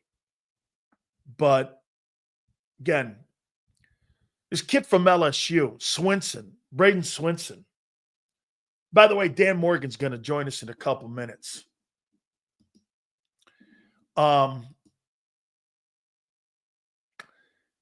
255, 22, had 8.5 sacks, 43 hurries, 8 hits on the QB, 10.5 sacks and 20 TFLs in 25 games. For an edge in the Southeastern Conference, not bad. The thing that I liked about him, and I told Clint this, he's got an array of pass rush moves. This guy's got a book. Quick move inside, quick move outside, swim over, arm underneath. Has a great cross chop spin. He's great with his hands. I mean, he's a good-looking player, man. I mean, you know, here's a guy flying under the radar. He's 22 years old. He can drop in coverage. Got a really good first step. Now, the problem that you had with him and probably why he's being graded lower is because I've seen him get blown off the ball. He was at Oregon. I did not know that. I did not know that. I've seen him blown off the ball a couple times on tape. I don't like guys getting blown off the ball. I mean, you get blown off the ball in college. You think you're not going to get blown off the ball in what? The NFC East? What are you, psycho? No, not that damn Morgan. Okay? Not that damn Morgan. So look, I think he's good, but to me, if I were to rank these guys on guys, you're not getting Abdul Carter. I would say I'll rank these defensive ends. Pierce is the guy. James Pierce, number 1. I don't really think it's close. 2, Jalen Walker. Kid from Georgia.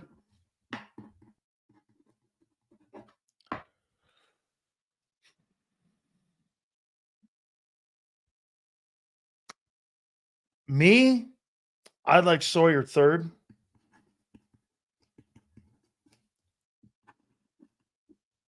Four, BC kid.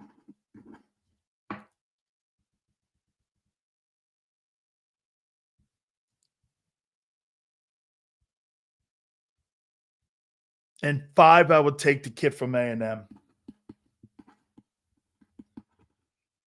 I think Green's undersized.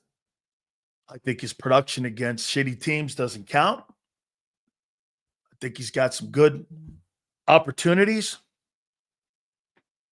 Let's see here. Let's go.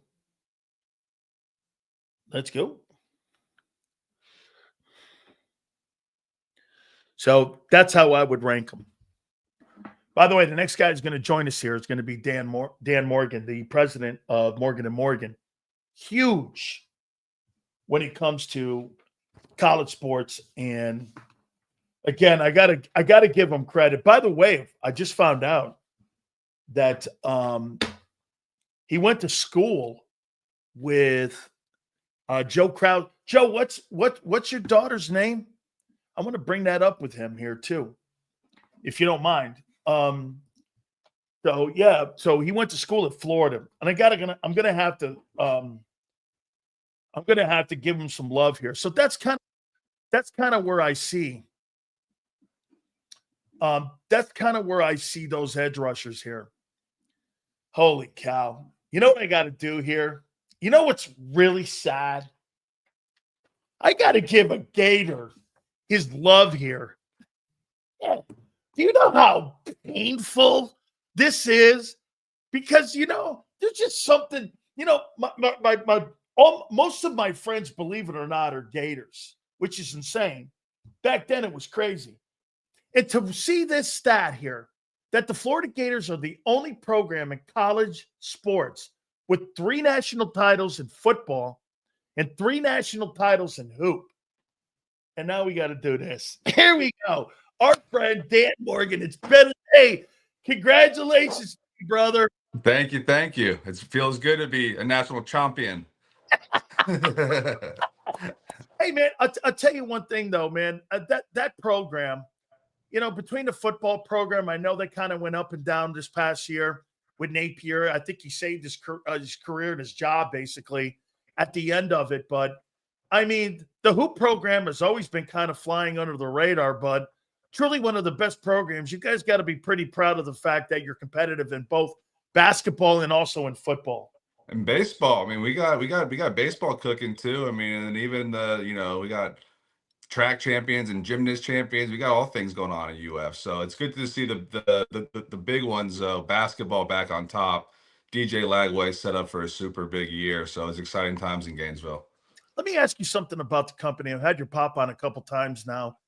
I remember about 15, 20 years ago when your mom, Ultima, and John put this company there. And I got to tell you, man, the thing that I used to love the most about going over to you guys' house was the family atmosphere. And I think, Dan, that's one of the things that I think you guys have kind of carried on to your business is that It's family owned, it's family run. You guys run it that way. And I think that's one of the reasons why, you guys connect around the country. I see you guys doing a lot of work now with folks in California that lost their insurance. You guys are going there and trying to recover things for those folks who insurance companies dropped. I mean, isn't that the essence, though, of your company and what you guys – it's a family-operated business, which is the number one injury law firm in the country. But you guys have expanded that because of the way you guys have implemented that family atmosphere. Oh, exactly. Yeah. I mean, it's definitely family run. My brothers are super involved. We all kind of have our own sector that we're over. Matt's doing the personal injury. Mike's doing complex lit. I'm more of our marketing and our expansion. My dad's obviously that invisible hand. But even our managing partners that are in LA, that are in Arizona, that are in Nevada, they become like family members.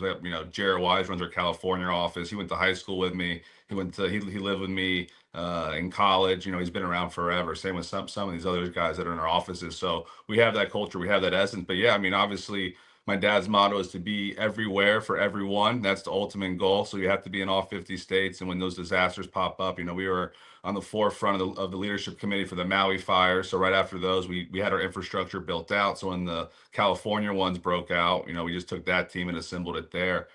So, we're built like a rapid response team. My dad has, if anything goes down, we're ready to help. And even if it's cooking meals during hurricanes for families that are without food, we have, response teams that are doing that and passing out water. So being in the community has definitely been a big part of the marketing strategy, and the family essence goes hand in hand with that. Let me ask you this. I saw you up at Michigan. You were up there at the University of Michigan.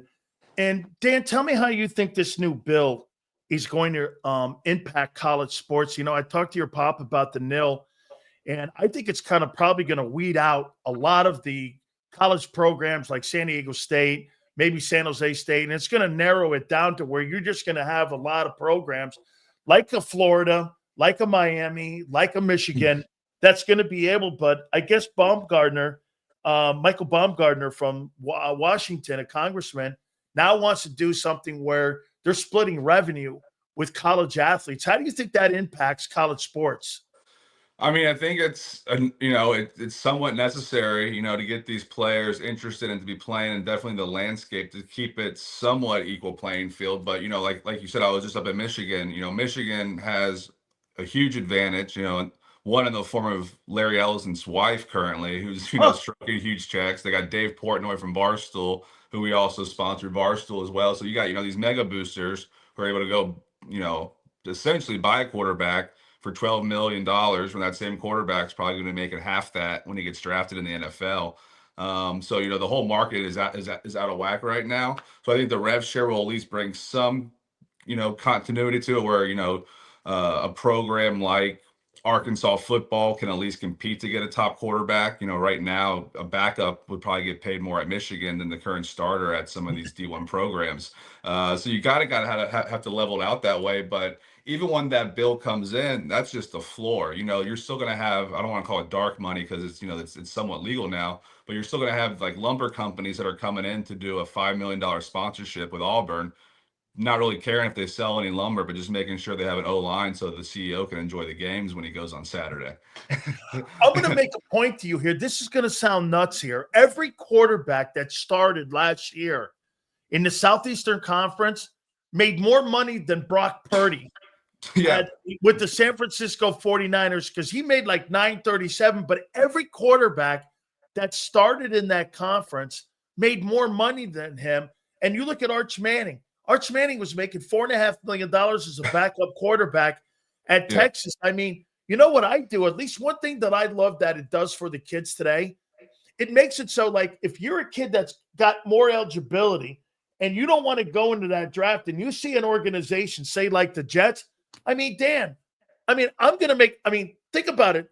Shedeur Sanders will probably make less money this year as a quarterback with either the Browns or the Giants than he did when he was at Colorado. Yeah. Don't you think that keeps you in the building going, hey, I don't have to go to college anymore I don't have to go to the pros to make money anymore. I mean, let's talk about, your boys in Miami. You got Carson Beck. We actually did an NIL deal with him last year. He made the decision, I'll make way more money going to the U than I will entering this draft class. And being the 5th or 6th quarterback drafted, go to Miami, maybe win a national championship, get my name back in that top 3, make double the money doing it, live in Miami, get some endorsement deals, enjoy the weekend. Athens isn't as glamorous, I think, as South Beach when you look at it hand in hand. I say that as a Gator fan, obviously, so I'm not too keen on Athens myself. But it's a no-brainer for him. Do I want to go be a 3rd-string quarterback in Cleveland, or go be the star of Miami and make double the money and be the poster boy when I'm walking down South Beach? I mean, it's people. I'm in the basketball world. I have an agency that I deal with a little bit the space too. So I mean, it's definitely known you'd rather be a grad transfer in the NIL world than go play in Poland. You'll make more money and stay in America. Boy, I'll tell you, man. I mean, I got another Gator guy that I deal with all the time, and just kind of on my show, Howie Roseman. Okay. So Howie Roseman's a Gator, and so he wins the Super Bowl on February 9th. They end up winning the national title here. I mean, you talk about a guy who runs an organization. I mean, I forget the AD that was there. Foley? What's that? Foley, yeah. Yeah. One of the greatest ADs of all time. He built it. He really did. I mean, Howie Roseman and how he runs the Eagles and how he puts those contracts together. I mean, Dan, it's one of the reasons why the Eagles are where they are. Oh yeah, exactly. And I like the Eagles drafting the big boy from the Gators this year. They get him in the middle too. You talk Jalen Carter. Yeah, exactly. Yeah. So no, the one that's Watson that's graduating from UF. He's the massive D tackle, but they put him next. Oh yeah, Carter. the 460-pound kid. Yeah, you tell you throw him in the mix up in Philly. Oh my God, he'll be 9 sacks a game. Hey, talk to me about how you guys. You're in NASCAR. I saw you guys now are NASCAR. You're Kyle in Busch, yep. UFC. You guys are pretty much everywhere. Why is sports so important to Morgan & Morgan? So that was really, I got more involved in the marketing side about 5-6 years ago. So I've been a practicing attorney. I've been out of law school for about 11 years now. First 5-6 years doing trials, doing court, doing the everything and learning the business. And about 5 years ago, my dad got me more into the marketing side. And he always had a formula of how he spent his money. It was, this went to billboards, this went to radio, this went to TV. And it was the more money we make, those percentages stay the same, and rinse and repeat and add it. And when I got involved a little bit more, I was kind of seeing what we were spending on these different channels and, the eyeballs that weren't there. And I was kind of telling him, hey, this dollar would go a lot further if we do a deal with UFC or if we do a deal with WWE. So he let me finally pilot it out. He didn't want to do the UFC deal at first. He's like, he doesn't watch it, so he didn't think anyone watched it. He's like, no one's watching this stuff. It's not that. My wife loves it. Oh, he's like, you watch it, so you like it. I'm like, trust me, everyone's watching it. This is the biggest thing going right now. Let's do a test. So we did one test to be in ring on a fight night in Cincinnati on like an ESPN, a run-of-the-mill one. The following Monday was our highest call volume day in firm history. So he said, go lock this down. I want to be the official law firm of the UFC going forward. I don't want my competitors getting it. So we went and locked it down. And from that moment forward, he was kind of a believer in it. And we got more and more in the sports marketing. So, we're the official law firm of the Sixers up there in Philadelphia. We're the official law firm of the Yankees. We're the official law firm of the Knights in hockey. We have a bunch of organizations. That's what we're up in Michigan for. We're the official law firm of the Michigan Wolverines now. So you get into these cultures, you buy into the fan bases. I mean, if you want to, win credibility in New York City, just say you're the official law from the Yankees, and you'll get half the city right there. So it's kind of a win-win, and then you get some seats, you get some hospitality, you get to be around there. I've actually thrown the first pitch in Yankee Stadium. I've done it in Arizona. I've done it for the Diamondbacks. So I got a few under my my win column. No, nothing in the dirt. I'd say 2 strikes and a questionable ball, but it was kind of a slurve curve type of thing I was going with. But yeah, but it's been great. You buy into these communities. Like I said, we've doubled down to. We did the WWE, that worked. Then we went to NASCAR, that's worked. Now we're in PBR, we're in bull riding. That's been phenomenal for us. And now we're the official law firm of the WWE. We're the presenting sponsor of Backlash that's coming up here in May in St. Louis. Like their tentpole event. So. My dad's, as long as the cases are coming in, he's letting me do my thing. So I love that, Dan. That is so dope, man. Now, help me out here because you know that I'm friends with Mark Cuban too. Okay.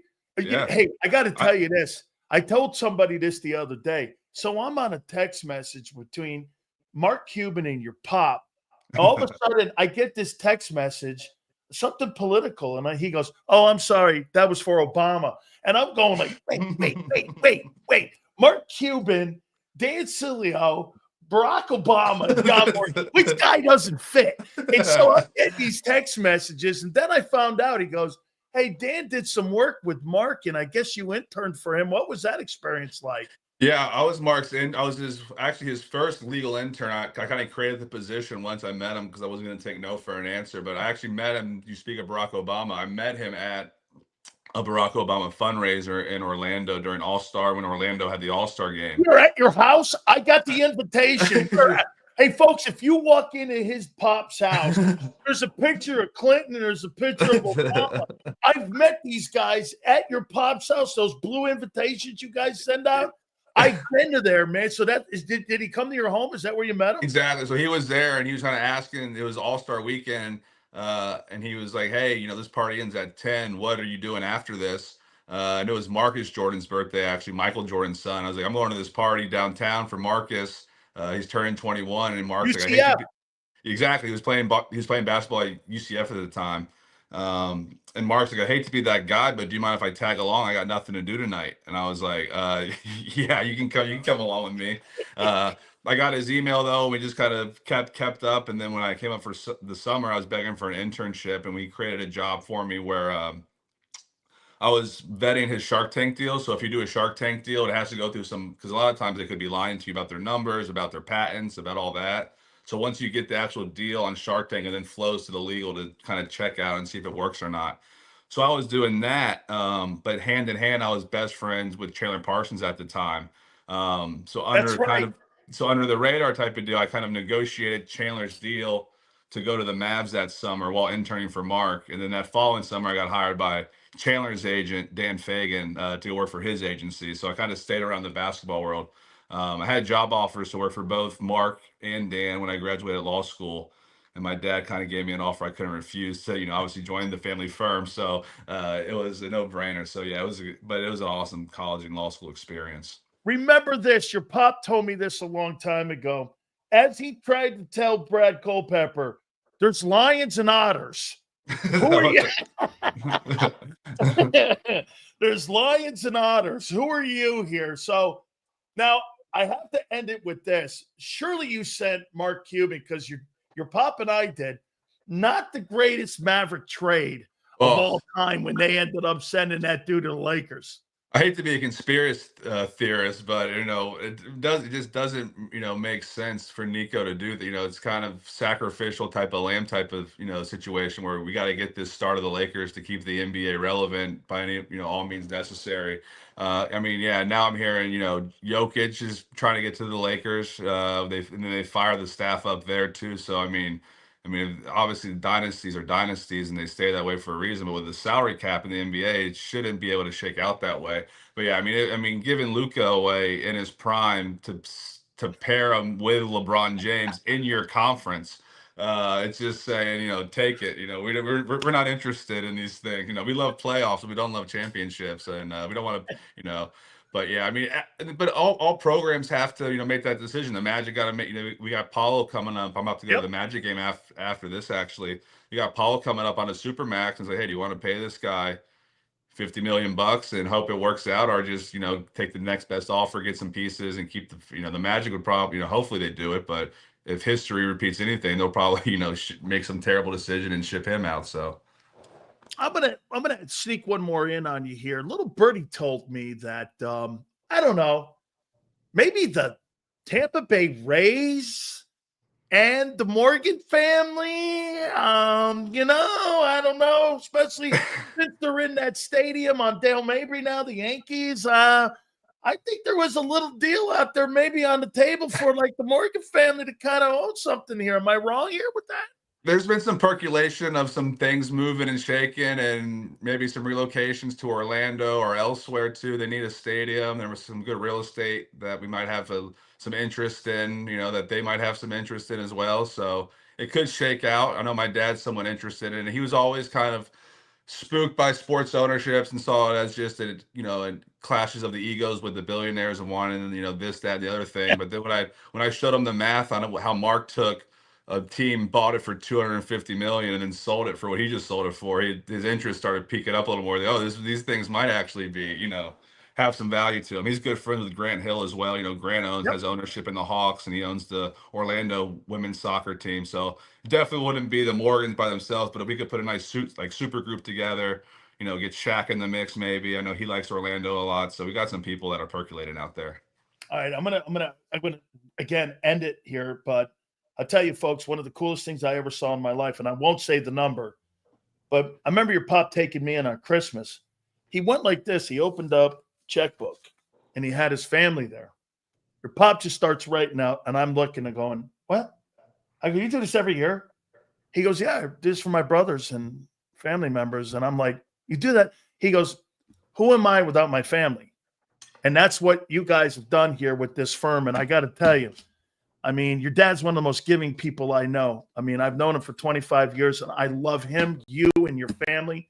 You took me in during the holidays many times. Dude, I hope we can do this again, man. You're awesome. You're a great sports dude. I know you follow us, and thank you again, brother. Have a great time at the Magic game tonight. Thanks for having me, too. We love you, too, Dan. Anytime, have to pop on here, so just let me know. You bet. Thank you so much, Dan. I appreciate you, man. See you. I appreciate that entire family, man. They're absolutely spectacular folks. And if you've ever been around the Morgan family, you understand what I'm talking about. And they're worth $2.5 billion. Okay, just so you know. Speaking of that, don't forget our great friends at Morgan & Morgan, the #1 injury law firm in America. That's the kind of people that run it. And you see the relationship that I have with that family. It's not just something that they advertise with me. We are friends because we trust one another. That's what it's about, okay? Thousands of attorneys across the country, they interview each and every single one of them to come to work for them because they want to make sure everybody that has an insurance company come in and lowball you, they're going to get the very best for you and your family. Do me a favor. If you're ever injured, please check out my friends, my great friends at Morgan & Morgan. ForThePeople.com/Big Sales or Pound Law 529. That's ForThePeople.com/Big Sales or Pound Law 529. And do me a favor, you tell them Big Sales sent you.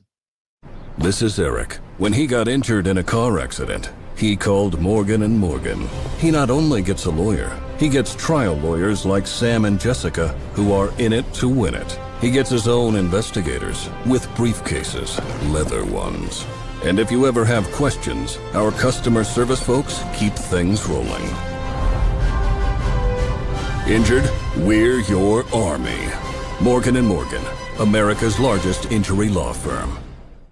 Your financial future is on the line. Are you ready for what's next? At Leone & Company Wealth Management, we help young professionals, business owners, and pre-retirees navigate the complexities of building and protecting wealth. For young professionals, we'll help you grow your wealth, plan for your future, and make the most of your hard-earned dollars. For business owners, we provide strategies to protect your company, manage risks, and create a lasting legacy for both your business and personal wealth. For pre-retirees, we'll design a plan to secure your retirement, ensuring you can live comfortably and confidently in your next chapter. Whether you're just starting out, managing a thriving business, or preparing for retirement, we're here to help you take control of your financial future. The first consultation is on us. Get the advice you need without the cost. Let's make your financial vision a reality. Take the next step. Scan the QR code to schedule your free consultation today. And of course, go Birds.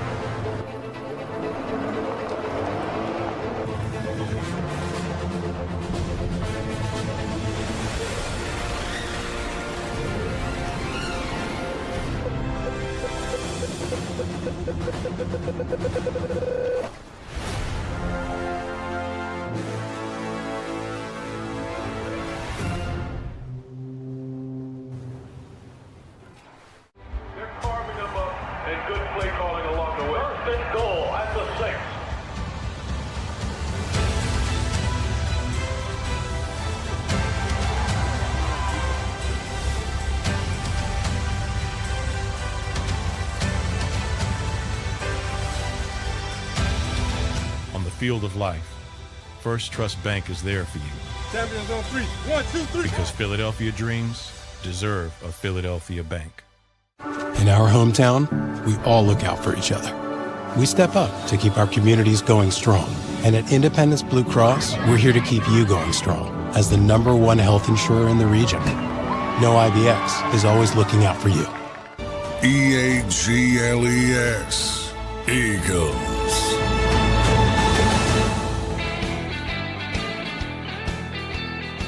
Thanks, Bills National Football Show. Appreciate you guys very much. Tomorrow's 2 weeks to the draft. Crazy. 2 weeks to the draft. I wrote these down here for the NFC East. Let's see here. Washington. James Jones, if you're still in here. Edge. Running back. Corner.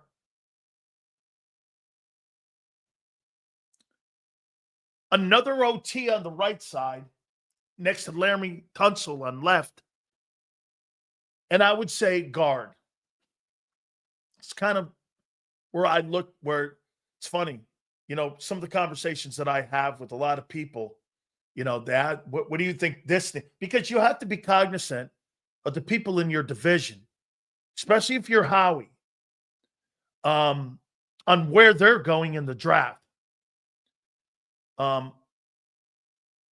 The Cowboys, I think they need a running back. That kid from Boise State is going to Dallas. If he doesn't get drafted by Chicago, I think the Bears might want to have that duo like they had in Detroit with Gibbs and Montgomery because of Ben Johnson, the coordinator that they had up in Detroit, who's now the head coach, obviously, of the Bears. I think the Cowboys have to get a running back to take some of the heat off of. I mean, I don't ever remember the Cowboys not having a great back during the Jerry Jones time, and they don't have one now. No, they just don't. That's a formula that they've had since 1989, where they have always had a great back in the backfield. They don't have that right now.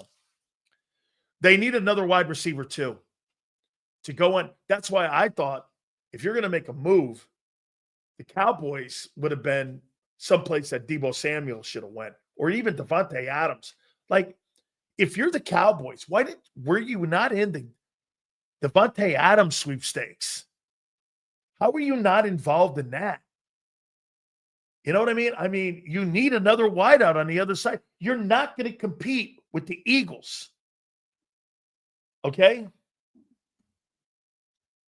Oh, that's going to be, hey, how many times will they show Shador in his living room waiting to be picked? You'll think he's Aaron Rodgers. You watch. 2 backs would help Caleb. Absolutely. That's why I think that makes sense there in Chicago for the kid from Boise State to go. Okay? I do think that. The New York Giants, they need a quarterback. And these are so not good Hey, look, even Cam Ward, okay? Even Cam Ward, the Miami Hurricane guy, was going #1 overall to Tennessee. When I look at him, how come, guys, do you remember this name? How come I see Achilles Smith? Do you guys remember that guy?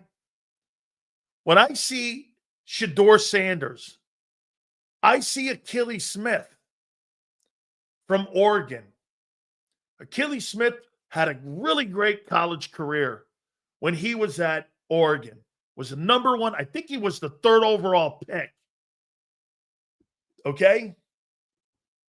Hey, Senor, do you remember that kid, Achilles Smith? I think he was the 3rd pick by the Bengals. And, man, he just looked great. Could run the RPO, do all that. Man, he got into the NFL. He was dog crap. And I like Achilles. Achilles and I are friends. But, man, as a player, you talk about a guy who just absolutely fell on his face. He was that guy. But, I mean, Jackson Dart, I don't see it. Jalen Milroe, hey, you might almost want to make a call to draft Jalen Milroe. I'll tell you this, if I'm the Giants, maybe at 32 I make that move where you trade out and the Eagles move to 34 and you give that 32nd pick to the Giants. Let them pick a guy and let them pick one of these quarterbacks. Okay? No, I'm not telling you he falls to 32. I'm talking about another quarterback down there like a Jackson Dart that they could draft. I don't think Sanders falls down that far. I could see Sanders in Pittsburgh. That would be a good spot for him, actually, if he landed in Pittsburgh. Because then he'd have the good coaching. He'd have a good O-line. He'd have a great organization that would build around him. And the one thing he would get is a coach that wouldn't give him wouldn't tolerate any bullshit, especially from Deion. You know, Deion's not going to walk in and tell Mike Tomlin how to run his team. That's not going to happen. This, again, like I said, this easily might be the worst quarterback class I've ever seen.